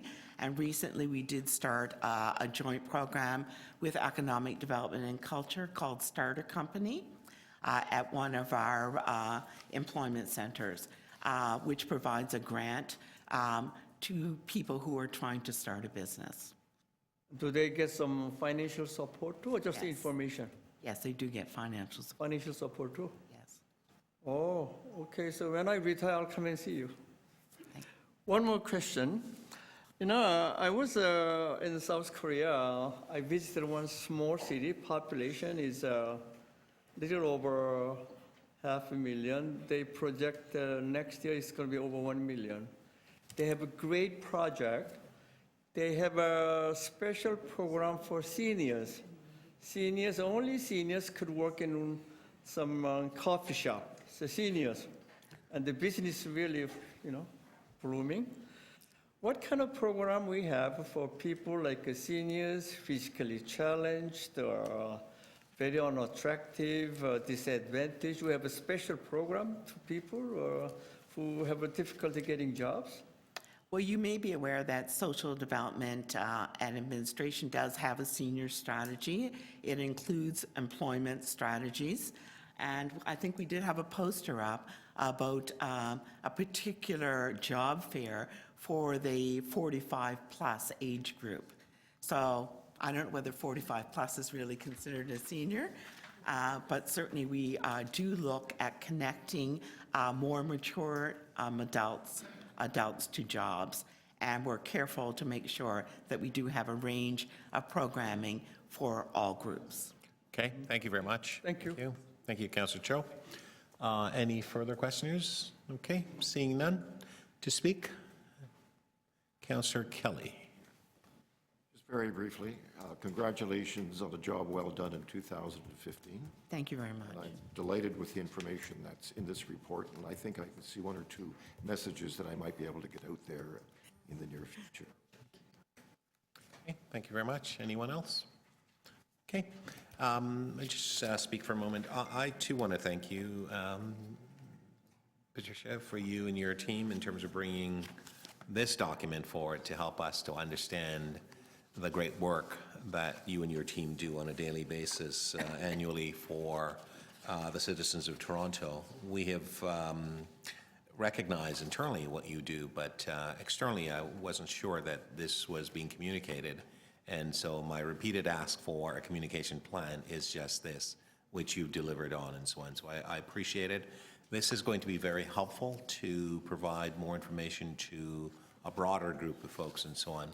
Not only with respect to working with on the starter program, but to speak to Councillor Cho, we also have Enterprise Toronto that actually works diligently with many people across the city, helping on the entrepreneurial initiatives that people may have and so on. They provide a very vital service there, and so this is very helpful. The pay program's been around for a while. The mayor has been very, very focused on ensuring that we add to the complement of employers. The roster has been obviously strengthened, and having that strengthened roster, we're now able to bring more people in, and more people are now becoming aware of the program. And you and I have actually talked about a trip I took recently in Dubai, where I talked to some of the folks there. The resources that they have are absolutely enormous, but they actually want to learn from us about this particular program. And I know that you're in touch with them in terms of looking at advancing it. So this is, again, another model that we can actually export around the world. And I know that Councillor Cho has spoken about the notion that we are actually not simply focusing on North America and competing amongst ourselves. We are globally in terms of our outlook, in terms of how we are competing now. So it's not the North American stage that we're trying to ascend, it's the absolute stage, which is the global stage that we're actually competing with, both in terms of social opportunities and development, as well as economic opportunities and economic development and so on. So it is a collaborative approach in terms of where we're taking this. So thank you very much for this, and I may ask that perhaps as we take this on to council and so on, and that we actually get this out to councillors' office so that they're aware as to this particular presentation and so on. Okay, thank you. Okay, pardon? Sorry. Okay, thank you. Councillor Cho, I'll get you in a second, sir. Thank you, Mr. Chairman. I could only repeat what the chair and vice chair said earlier. You guys doing a great job. I'm so happy. And one day, I've been running job fair every year. Your office always come and help me. But I'd like to have a special community information meeting for this one only. Could you come help us? Yeah. And about the importance of social media, how to apply job, and preparing all that kind of thing, and that'll be really helpful. Yes. Okay. I should have asked earlier, but I'm saying. Yeah. Thank you. Okay, thank you very much. So I just want to clarify, Councillor, what I'm asking the staff to do is actually, we are going to receive this, it's the motion, but to ask staff that you send this to Councillor's office so that they have information. All right, so motion to received. All those in favor? Opposed? That's carried. Thank you. Thank you very much. All right, we are now moving right along. The next item is EX 10.8, supporting the next stage of Northeast. And that is, there's a communication from Councillor Fletcher, and we also have a motion associated with that communication from the councillor and economic development staff. So I'd like to put the motion on the screen. I'm moving the motion on their behalf.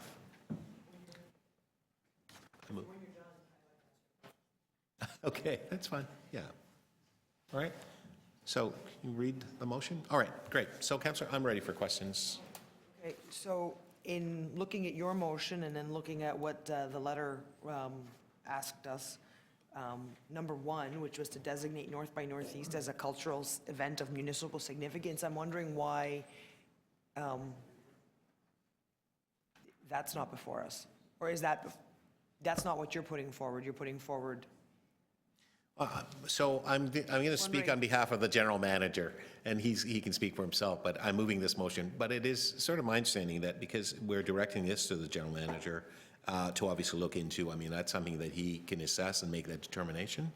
So Mr. Williams, did you want to add anything? So, yes, the only This is his thing that motion. we designate municipal significance is the approval of liquor license Liquor permits. license, yeah. We do not have a policy of how to establish a cultural event as one of municipal significance. So we can't designate for something we don't have no policy for, in my opinion. If you want to direct me to look into creating a category of cultural events such as this, I'm happy to research that, but right now we do not have that kind of designation unless you're applying for a liquor license. Okay. Councillor, one sec. Go. Councillor, will you finish? Well, can you do that as an undertaking then, like to find out if there's, what it would take to designate things as culturally significant events? Okay, so Councillor, can I suggest that maybe that that's a motion that be brought later on, or just a I discussion? was actually asking as an undertaking, not as a motion. I'm just wondering if you could do that Well, without a motion. I think he's shaking his head, suggesting that he would look into it, and that's why I was saying to you that the general manager would kind of look into this a little bit more in-depthly. But he's right, we don't have a policy in terms of directing him to actually act in a way. Yeah, that's fine. He said that, so I'm okay with that. I was just, my question to you is I was a little confused why it was dropped off, but now that that is Sure. explained. Yeah, and so I'm he could fine look at with that. Okay, thank you, Councillor. Councillor Carroll? Yeah, so my question's around, because there's been a lot of, this is an opportunity. I mean, there's a space and we can make an opportunity, and North by Northeast wants to do it.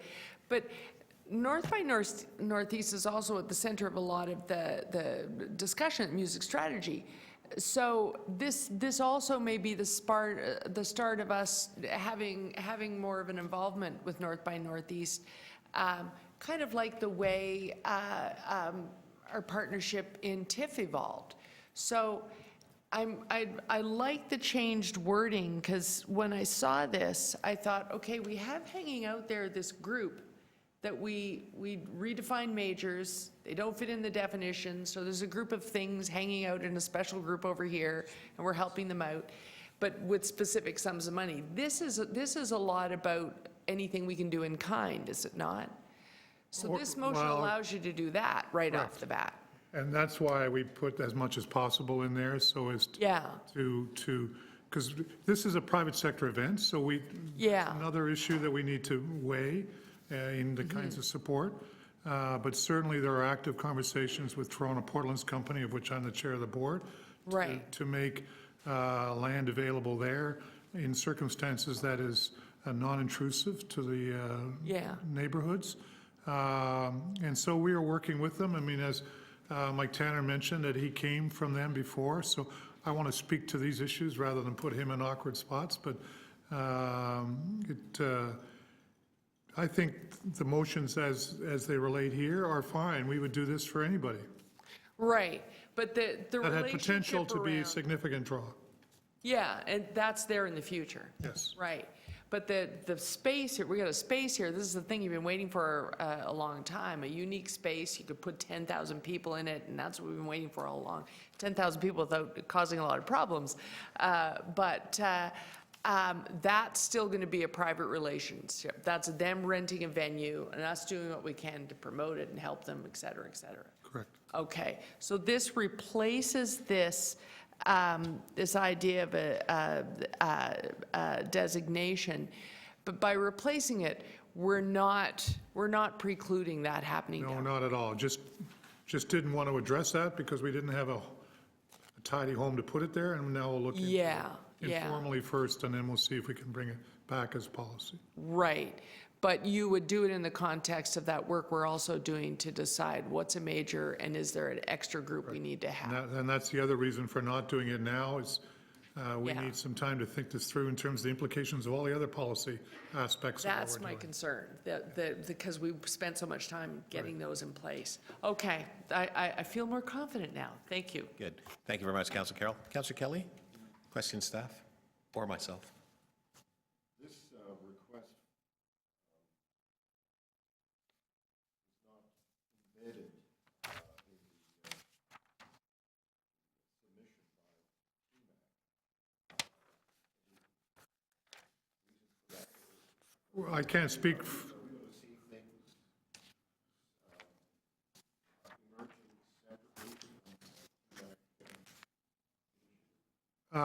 there's no plan to do that. There was no, I mean, I think this relates to a single organization that has, close ties with TMAC, obviously, but I think TMAC was taking a look at a strategy on an overall basis rather than any particular venue, for instance. So we'll deal with those in our regular course of business.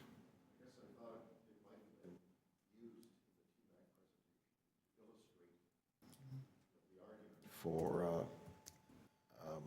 the involvement that they're seeking from city government going forward. But what's the next stage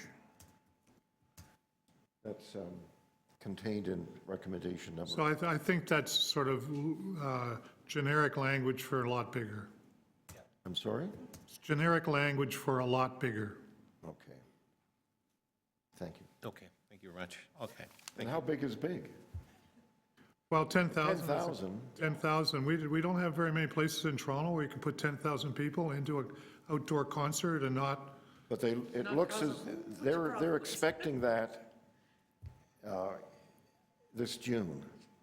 But the first recommendation, recommendation number 1 says, let's take it to the next stage, which is even bigger. So my question is, how big is big? Well, It's got to be more the than 10,000. biggest concert we've ever had in Toronto is the Rolling Stones out at Downsview. So I guess that's how big you can get. But I'll leave that to Mike Tanner's more equipped to answer that kind of question. Councillor Kelly, I can speak to that just briefly in that I know that North by Northeast, in addition to wanting to become bigger, is also changing its format a little bit. Up until now, it's historically taken place in a lot of different clubs across the city. In the same way Canadian Music Week does, they've used 40 or 50 club venues in addition to the space at Yonge Dundas Square for outdoor concerts.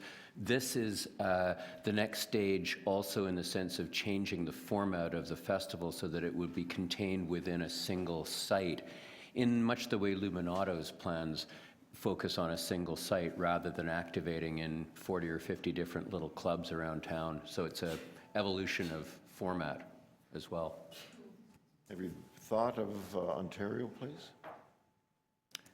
I don't know whether they considered Ontario Place or not in that. I think the owners of North by Northeast have got a particular fondness for the east end of the city, and as Councillor Carroll pointed out, it's an area that is historically underused, and you can do something without, offending or bothering a lot of nearby residents, and they look on it as a untapped physical resource at this point, is my understanding.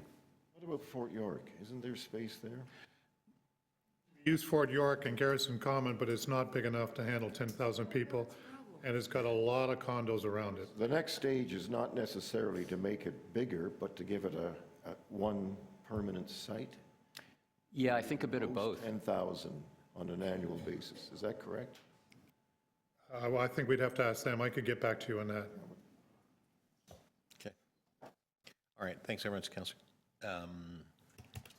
So just a quick question.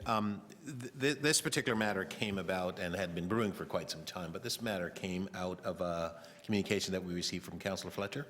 Councillor Fletcher and Councillor Cole. And Councillor Cole, right. And obviously this organization is having some challenges, and it's been around for some time, and the effort is to try to assist them, but not necessarily in a monetary way as such?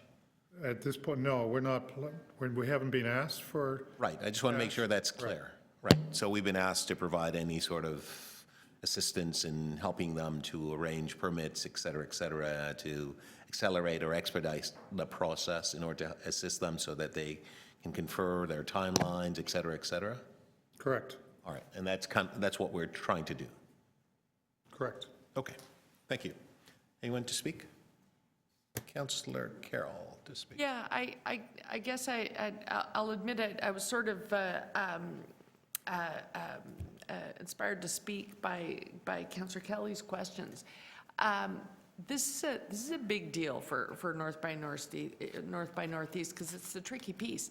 This is the difference between us and South by Southwest, is not having that range, and really in saying, is this big enough and where do we go from here? I think the trick is this. What we need is a broader range for them, and more, what you want to create is this feeling that we have now with TIFF, that when North by Northeast is on, it doesn't matter if you're into music or not, if you live here, you know it's on, because it's so omnipresent. So to have the big venue will generate a bigger conversation about that sort of thing. But it also means that more of the smaller operators will want a piece of it, so that in every block, anywhere where there's live music, you get this, this festival atmosphere that generates more and more and more talent. That's the thing about the music industry. The music industry that I love is it demonstrates for us. It's easy for us to understand because we all love music, but it's basically what should always happen in economic development, which is that, yes, this is a private sector company, but it needs an endless supply of new talent. The festival helps them find that talent, but it's all the new artists that would be drawn to it and buzz around it. Amazing numbers of people that today are famous started out by just strumming their guitar with a little lamp and a generator in a parking lot. So it's everything from that to 10,000 people standing in that venue that will get us to the point where everyone knows this music festival is on, and that the range of venues does what Councillor Cho was asking us about, which is diversity. The more venues there are, we can make sure that it's everything from the 10,000 to someone trying to get discovered in a parking lot. Someone like Justin Bieber started out playing on the street, to go and see someone playing tabla music at Lula Lounge. And this 10,000, I think this 10,000 person venue will draw all of the other size venues and every space in town into saying, can I have a space in this festival? That's the most important thing. And so I think that's why we have to get involved in it. And while it may not involve funds now, when we figure out our policy piece that we adopted last year, and we're finalizing who's a major and who's that other group and what's that other group going to be called permanently, I think ultimately there will be room for us to have at least some small grant fund to make sure that we're helping them at the smallest end and the large end of it. Thank you, Councillor. Anyone else to speak? Okay, seeing none. So we have the motions, motion 1 and 2 on the screen. I don't know whether or not you need to read it again, or whether or not we could just simply vote on it now. So that obviously is amending what's in the recommendation that's contained. So we're not dealing with matter of, or designating North by Northeast as a cultural event of municipal significance for the City of Toronto, right? Okay, all those in favor? Opposed? That's carried. Thank you. Moving right along. We are now moving to ED 10.9. And I had a motion. Was there any questions on this particular item? There's no speakers. I had a motion on this particular item, and the motion is on the screen. I'm sorry? Sorry, you're moving a motion in addition to the recommendations before us, or no? I'm actually deleting one of the recommendations that's actually in the item. I'm deleting recommendation number 3, which is the request that Economic Development and Cultural staff invite Expo Canada to make a presentation to the Film Board.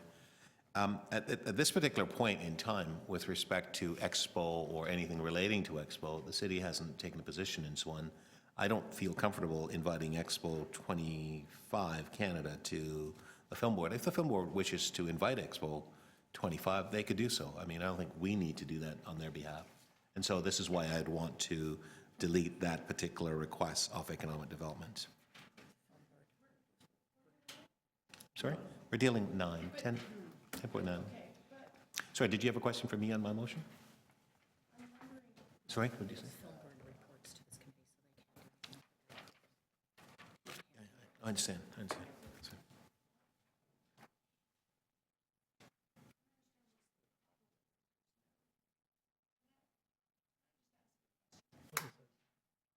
Sorry, go ahead, Councillor. So this is to replace, you're deleting the invitation piece? The request, item number 3 in the film board request. Yeah. Yeah, I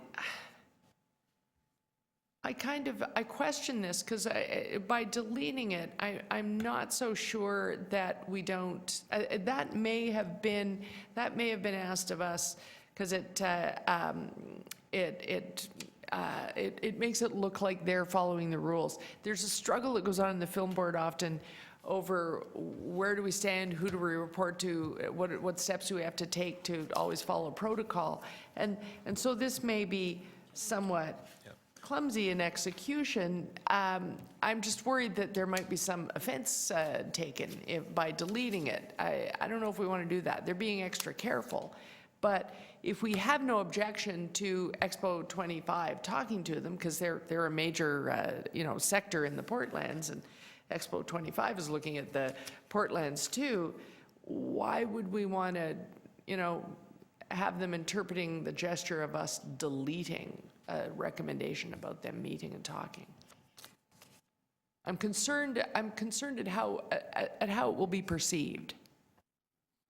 So the question, Councillor? The question is, do you not have concerns as to how that will be perceived between the film board and all of the many people in the city's business community now involved in the Expo 25 chat?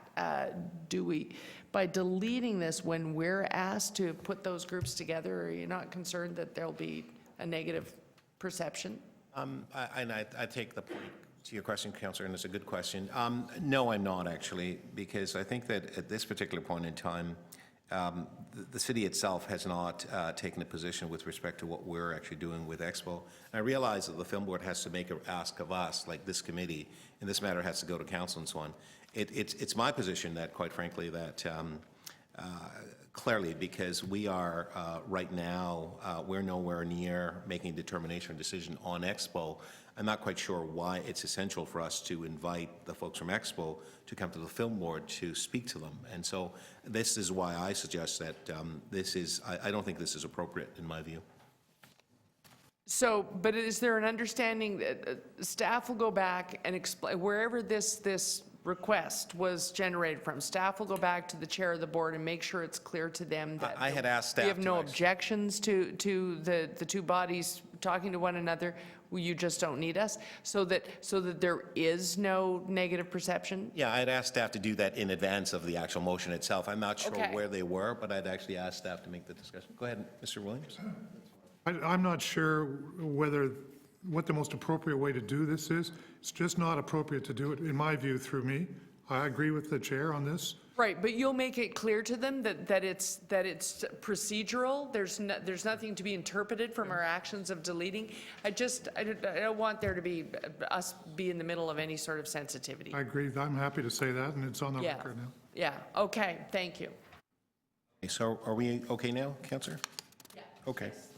All right, and so we are then also amending number 1 in the item when it talks about lands that are not currently owned by the city. It's the Portlands, that's really the changes to item 1 in essence. And then obviously item number 2, which is, in essence, it's fine. So I'm just making the basic changes here. Okay?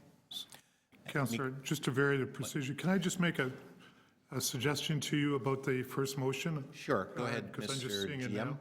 now. Portlands and south of eastern areas. And south of eastern areas? Yes, because there are film studios in both those That's correct, areas. yeah, south of eastern area. Okay, the clerk will actually add that to east.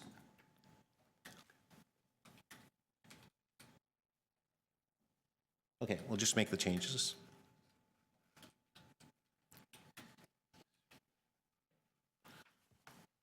All right. Okay, so there are the changes. Okay, everybody okay? All those in favor? Opposed? That's carried. Thank you. And thanks, Councillor Carroll, for sort of the clarification on the question, and it helps us to broaden that. Yeah. No, I understand. Thank you. All right, so we are now moving, members, to our final item, which is ED 10.10, and that's the economic dashboard. This is the annual survey, so this is for 2015. We have a presentation from staff. Mr. Williams? Yeah, Councillor Kelly, the sixth dad is saying you got to move it. That's fine. I'm saying good morning, which is good for the last item on the agenda, I think. So one of the nice things about doing an annual survey or an annual summary is it gives us a chance to look at things over a bit of a time period rather than looking at a particular month. We also have the dashboard available on a monthly basis on request, and it'll be loaded up on our website as we normally do. This is the favorite chart I have from a perspective of how the economy is doing in Toronto. There are two ways of looking at employment in Toronto. One is how many people are working at a place that's located inside the city, so what people refer to as place of work. This is a survey that's done every summer, same methodology by the planning department. It was released yesterday for 2015 at PGM, and it showed for 2015 that we had 38,000 more people employed in the City of Toronto at a place of work basis than we had in 2014. There was only one other year in the last 30 years in which that survey had that big an increase, or a bigger increase than that. So it was a very significant year, and increased employment here. Now those people may be living in the City of Toronto, or they may be living outside the City of Toronto. The next slide is taking a look. All of these slides, by the way, are in your package, and I think we've distributed color versions as well. So what this is the number of people as a ratio, the number of people that are employed that live in the City of Toronto, where they work, could be inside the city or outside the city, as a ratio of the total population over 15. You will see this number code continue to decline over time as the population ages, and we have a greater proportion of people that are now retired compared to the people that are in the work bracket of typically early 20s through to 65-ish. So that's why you see the line coming down, and it implies that the City of Toronto's population is actually aging a bit faster than the rest of the country. The other thing that's interesting when you look at what happened after 2010 and 2011 is while employment sort of bounced back and has leveled out, the country as a whole has remained pretty static as a percent of population. Population grows, so you have a natural growth in employment to keep on a steady level, but there's a little bit of a downwards drop, which I think is implying on an age-based thing. The dotted blue line is at the bottom, and it's sort of moving back closer to the Canadian average. The top red line is the rest of the GTA, what we call the 905. If we go to the next slide, this is the unemployment rate, which is my other favorite chart because it's sort of a real-time measure of the challenges we're facing in the city through having an unemployment rate that's higher than the surrounding 905 area, higher than the province, and higher than the Canadian averages. When I graduated from university a long time ago, those lines were all reversed. City of Toronto always had the lowest unemployment rate. The region around us was next lowest, the province was worse, and the Canadian average was worse. So we flipped completely in the recession of 89 to 93, and we've never been able to recover from that, although we seem to be going in the right direction here. Down is good in this one. So, and then if you compare how Toronto's doing to the other major areas around Canada, you're basically seeing the western cities going worse and the eastern cities getting better, which is a result of the cheaper dollar and the price of oil getting creamed. So I'll come back to this theme of the impact of the dollar and the oil price in a second. The next slide is the GDP growth. 2% is sort of good, but it's not great. We've had much higher, as you can see, in the early 90s. And this is real GDP, so it takes inflation out. And we're showing sort of pretty steady, there are two companies that project well into the future, and a third company that's just narrowly into the future, are all projecting a solid positioning, but nothing great. But if we superseded or impose over whatever the phrase is, superimposed the provincial average and the national average, those lines would be lower than the line here. So we are going to do better than the national average. That wasn't the case out of the times earlier in this decade.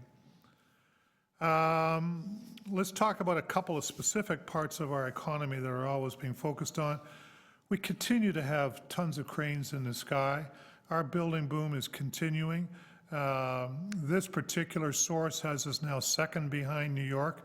2 years ago, they had us ahead of New York. There is another source that's in your pack that has us at the same level as New York, so, which is a matter of timing and definition.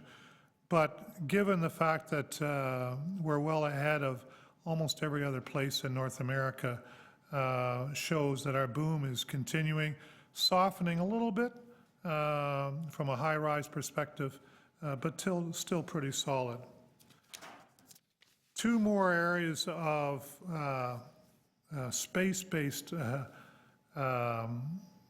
analysis. One is the office vacancy rates comparing Q4 over the last 20 years, almost. And it shows how, despite all the new towers in downtown Toronto, our vacancy rate is tight.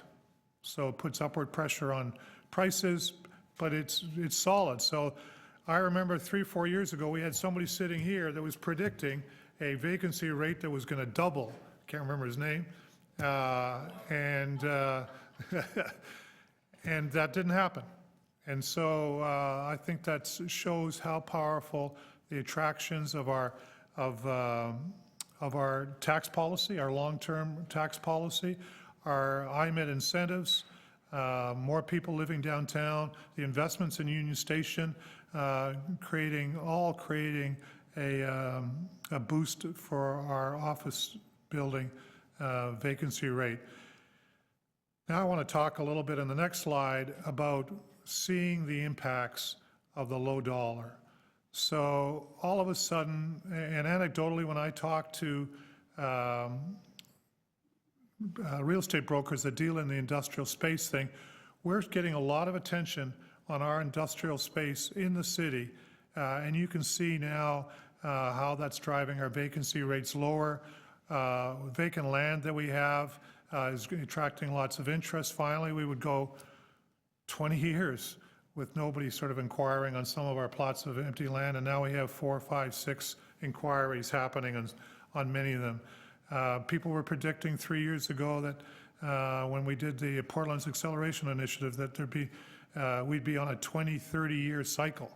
And in fact, if we didn't have the flood risk down there, I would predict that the growth there would be dramatic in the next 4 or 5 years. But we have to hold back until we have the necessary infrastructure in the ground and channeling the water.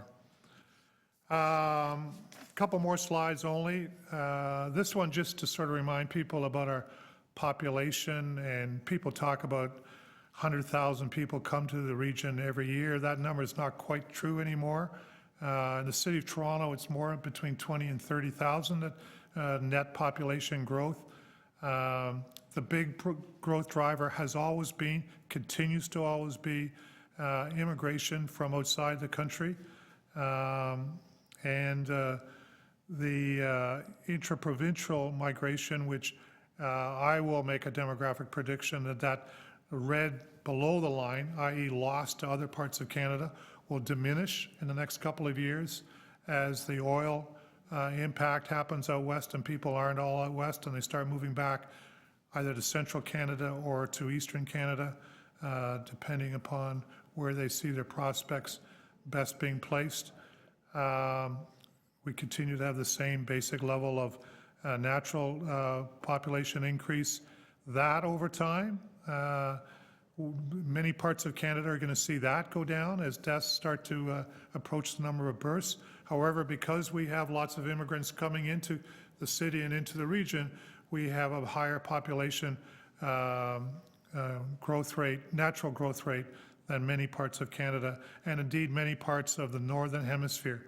There are very few metro areas in North America or Europe, and possibly none, that are growing at the rate of Toronto. It's hard to compare statistics, even on something as basic as this, but it appears that Toronto is one of the few places, certainly north of the Mason-Dixon line, that has a growing labor force, and looks like we will continue to grow. The next slide again shows you the green line at the top. The currency plummets and the exports grow. There's usually a bit of a delay in not only that happening, but also in the delay in hiring. People will boost their exports, especially to the U.S., because of the currency change, by the way, and the depreciation of the Canadian dollar. We're not alone in depreciating against the U.S. dollar. Many other countries have. Our competitive country in terms of the auto industry is Mexico. It's devalued as much against the peso is devalued as much against the U.S. dollar almost as the Canadian dollar has, so our competition there stays just as robust as it always has. But we expect this to continue positively for Ontario. And Benjamin Tall, who was here 6 months ago, talked about how the low dollar would be beneficial for Ontario and for Toronto businesses. And we still have 9% of our employment in manufacturing, so we do well when manufacturing starts to do better internationally. This is the green light, red light, yellow light chart on an annual basis. By and large, all good news. Those things that are in yellow that are cautionary, the real domestic product growth I mentioned before is not great, but it's still positive compared to the rest of the country. Participation rate tends to be a measure of optimism of your chances of getting a job. If the participation rate drops, it generally means that more people have decided they can't get a job, so they drop out of the labor force, which lowers the participation rate. So that's a little bit of an indication that the market is tight to try to find a job, despite all the job growth that we recorded from the planning survey. But it's a little bit of a cautionary. No, it's not terrible, but it's a little bothersome. And the other one is business bankruptcies, which is jumped a little bit in 15 over 14, more than a little bit, almost 20%. That can be an indication of optimism by entrepreneurs, and get a whole pile of entrepreneurs jump in, not quite sure what they're doing, so hopefully they're using our incubators and our Enterprise Toronto services to help them plan their businesses. Something to continue to watch. And then the final thing that we continue to watch, which I didn't put a slide on here, but if you go to the slide that shows ridership on the TTC, you'll notice that in the last 6 months there's been a bit of a drop in TTC ridership, which historically has been a coincident indicator with challenges to our economy. In talking to the TTC, they've indicated it's a variety of other things, including cheap oil. So cheap oil prices means that driving your car is cheaper. So they think more people are going back into their cars as one of the ways, as one of the reactions. They say that 905 results are similar to that. But it's an interesting coincident indicator that we need to keep an eye on. Final two slides are just a brag about how well we're doing when others rate us against other cities. The first slide is generic, sort of broad-based indicators. But the fact that PwC has us top of 28 cities, Christie's on even luxury has us top of 10. Comparative alternatives, which is a cost-based thing, where tax regime here, when compared to 51 global cities, is the best. The next slide, which is some of the ones that matter most to our residents, The Economist saying in 15 that we're the best out of 50 cities to live. Most livable cities from metropolis. That means two different organizations with two very different ways of rating them put us at the top. National Taiwan University scientific papers. This is really a boost for all of you U of T alumni about how strong University of Toronto is on the global stage.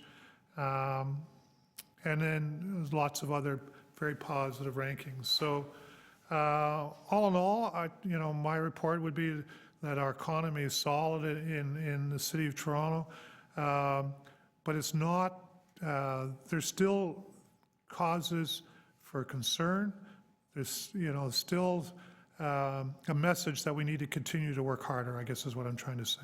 Thank you very much. Okay, thank you very much, Mr. Williams. We have questions of you. We'll start with Councillor Frekadakis. I have a really quick question. It relates to building activity, and I know that the residential building permits are high, but, higher than last year, but that we've dropped in terms of building high-rises and mid-rises and become second to New York City. But I was having a conversation with somebody in the construction industry yesterday evening at a meeting of the Downtown Relief Line, and they told me that industrial commercial activity is down, and I was wondering, it doesn't say anything in your report about that, and I'm just wondering There is, in what's the going report, on? there is the data on industrial building permits is there.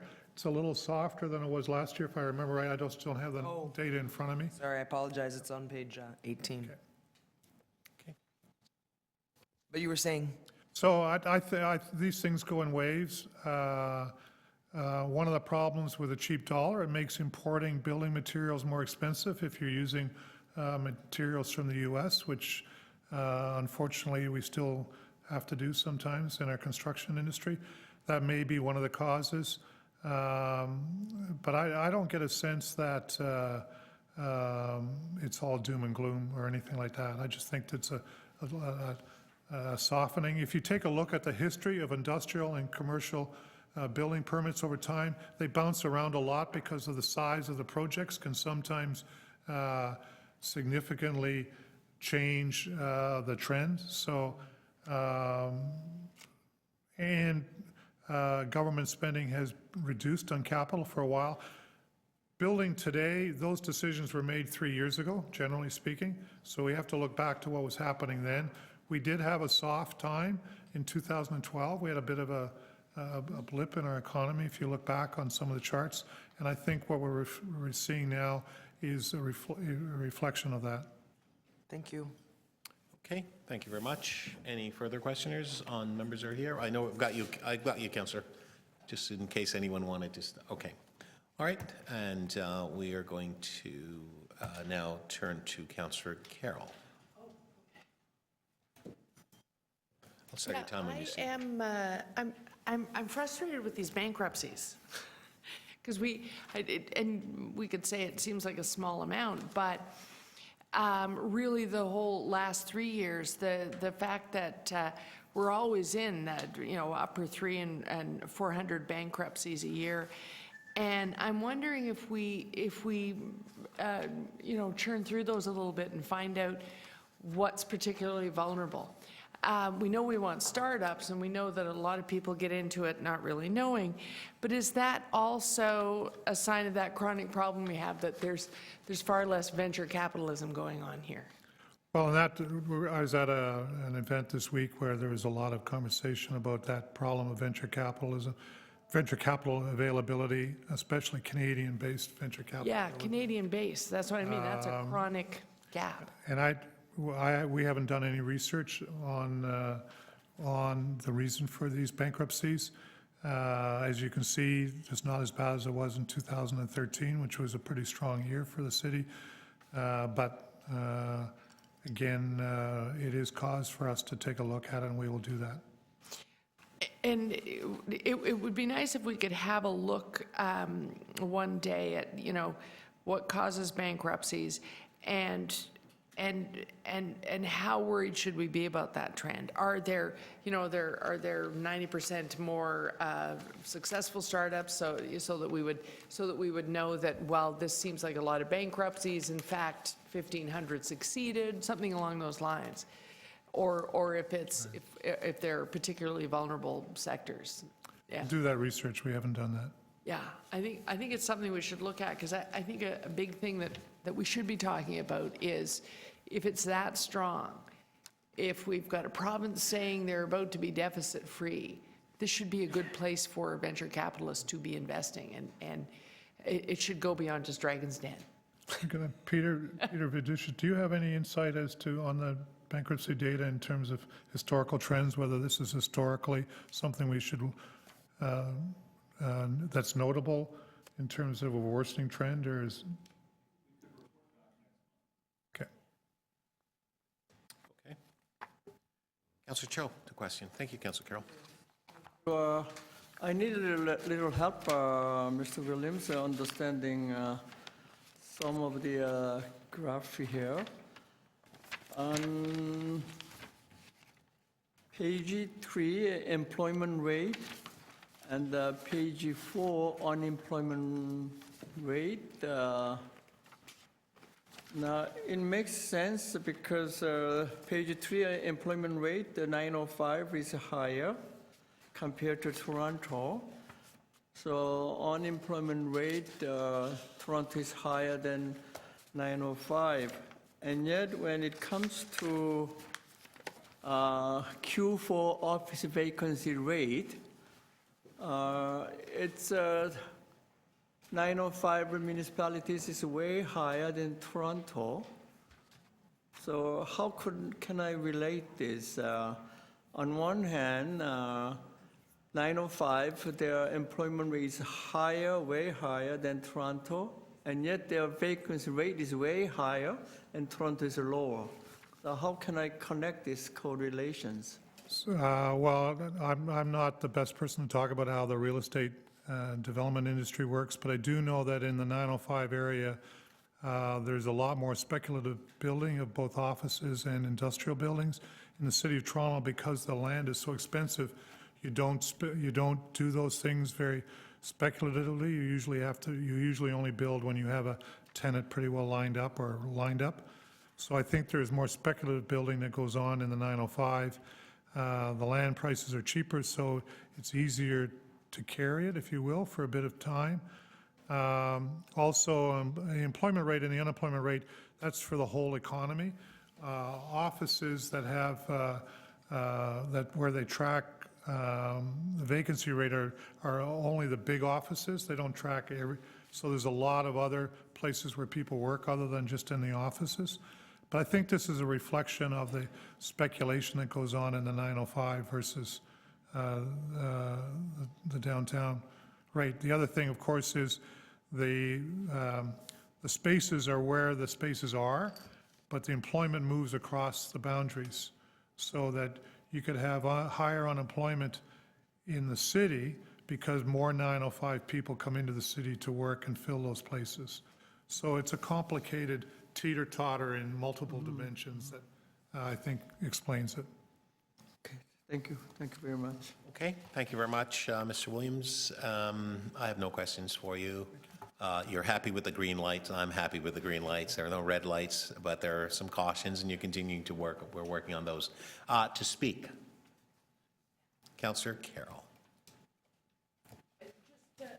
Just quickly to explain my question, and I think it's something that we maybe need to focus in really over the next few years.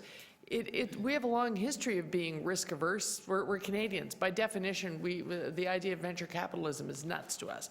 But I I think that has to change because clearly the young people starting into the sector are changing. They want to do tech startups and creative city startups and all of the rest of it. But they get into it and finding the angel investor is a super difficult thing. And so they all seem to start up wonderful, brilliant ideas, but undercapitalized. And we don't have that type of environment that you see in Silicon Valley and places like that, where there's a network of angel investors. And if the idea is that good, within a year or so, you've figured out who's going to be backing you up. We've got to start to talk about that more often, but I think we need the data to be able to push it, because if we really want to be global, it means we're going to have to drop our Canadianism, and we may have to help those with deep pockets drop some of their Canadianism and talk about the need for more capital in our knowledge economy. Thank you very much, Councillor Carroll. I just wanted to sort of pick up on where you've kind of left off, because it has been a matter that we're acutely aware of, and for some time. I know the mayor and I have had several discussions about this and so on, because there is a tremendous amount of innovation that's actually taking place in this city. Problem was that when innovation does not meet with financial resources, it is then challenging for us basically to expand and to develop and to manufacture and so on those innovative ideas. I was at the University of Toronto recently with Professor Gaw there, and they've got a facility there where a lot of innovation is actually taking place. And the challenge for those innovators is to, in fact, realize the financial wherewithal to be able to then take those innovative ideas and then to sort of take them to production, that whole process. And what we're finding is that some of the ideas are being assisted offshore with offshore funds, and the process of making those items or innovative items into products that are marketable and so on are being done in far out places, where we are saying that obviously we want to ensure that the technology gets developed here and the investment takes place here, the jobs and so on and so forth are created here and so on. I was in Hong Kong recently. We had some discussions with folks with CIBC there, who are obviously, they're Canadians, but they work there. And they're talking about some of the Canadian technology that they're actually helping to move from Canada to be basically manufactured and developed offshore. And that's alarming, and that's the point, I think, that you're making, because we have that as a valid understanding in terms of what's taking place. Clearly, we are trying to do more in this area. It's a very, very difficult space, because we actually have to change attitudes. We have to change the perception that people have. Most people in the world and most people in Toronto do not know. Every one of us use our phones and our PDAs and so on. We touch screen. Touch screen technology was actually invented right here in Toronto at the University of Toronto. Most people don't know that. We do a lot of great things here, but we're not supporting with the appropriate resources to actually help to allow for the realization of the innovation, the technology to be developed here and to be manufactured, into creating the jobs and so on and so forth. I'm not suggesting that we don't do any of it, absolutely. We do some. We don't do sufficiently enough, and that needs to be done. The dashboard is very helpful, because it shows us where we are annually. We get them monthly.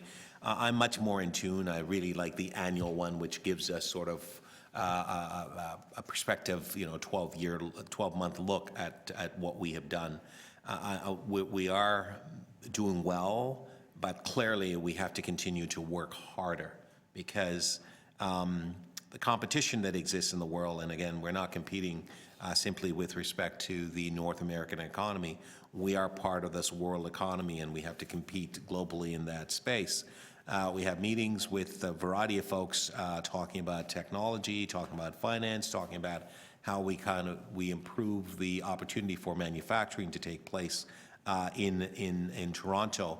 We know now that luxury goods are goods that are actually being obviously well-received and are purchased. People are now spending good dollars on luxury items. We've seen the opening of Saks Fifth Avenue, and contrary to the publication of who the mayor of Toronto is, there's no confusion. It's John Tory, not Bonnie Crombie. I don't know if people recognize and saw what they did with Saks. They sort of announced that Bonnie Crombie was actually the mayor of Toronto and so on. So we just want to let the folks from Saks Fifth Avenue know that it's actually John Tory, not Bonnie Crombie. We love Bonnie, by the way, but Way more dresses. you're okay, that just dilutes my whole argument there. So, but I want to just simply thank all the staff members for compiling some solid information and providing that to us and so on. This is very helpful, and we have lots of work to do in terms of moving forward. So with that, I can simply move receipt of the information. Sorry, we're adopting the information that's here, which, okay, which will go on to council. All right. Thank you. All those in favor? Opposed? That's carried. Thank you. Okay. All right. To adjourn.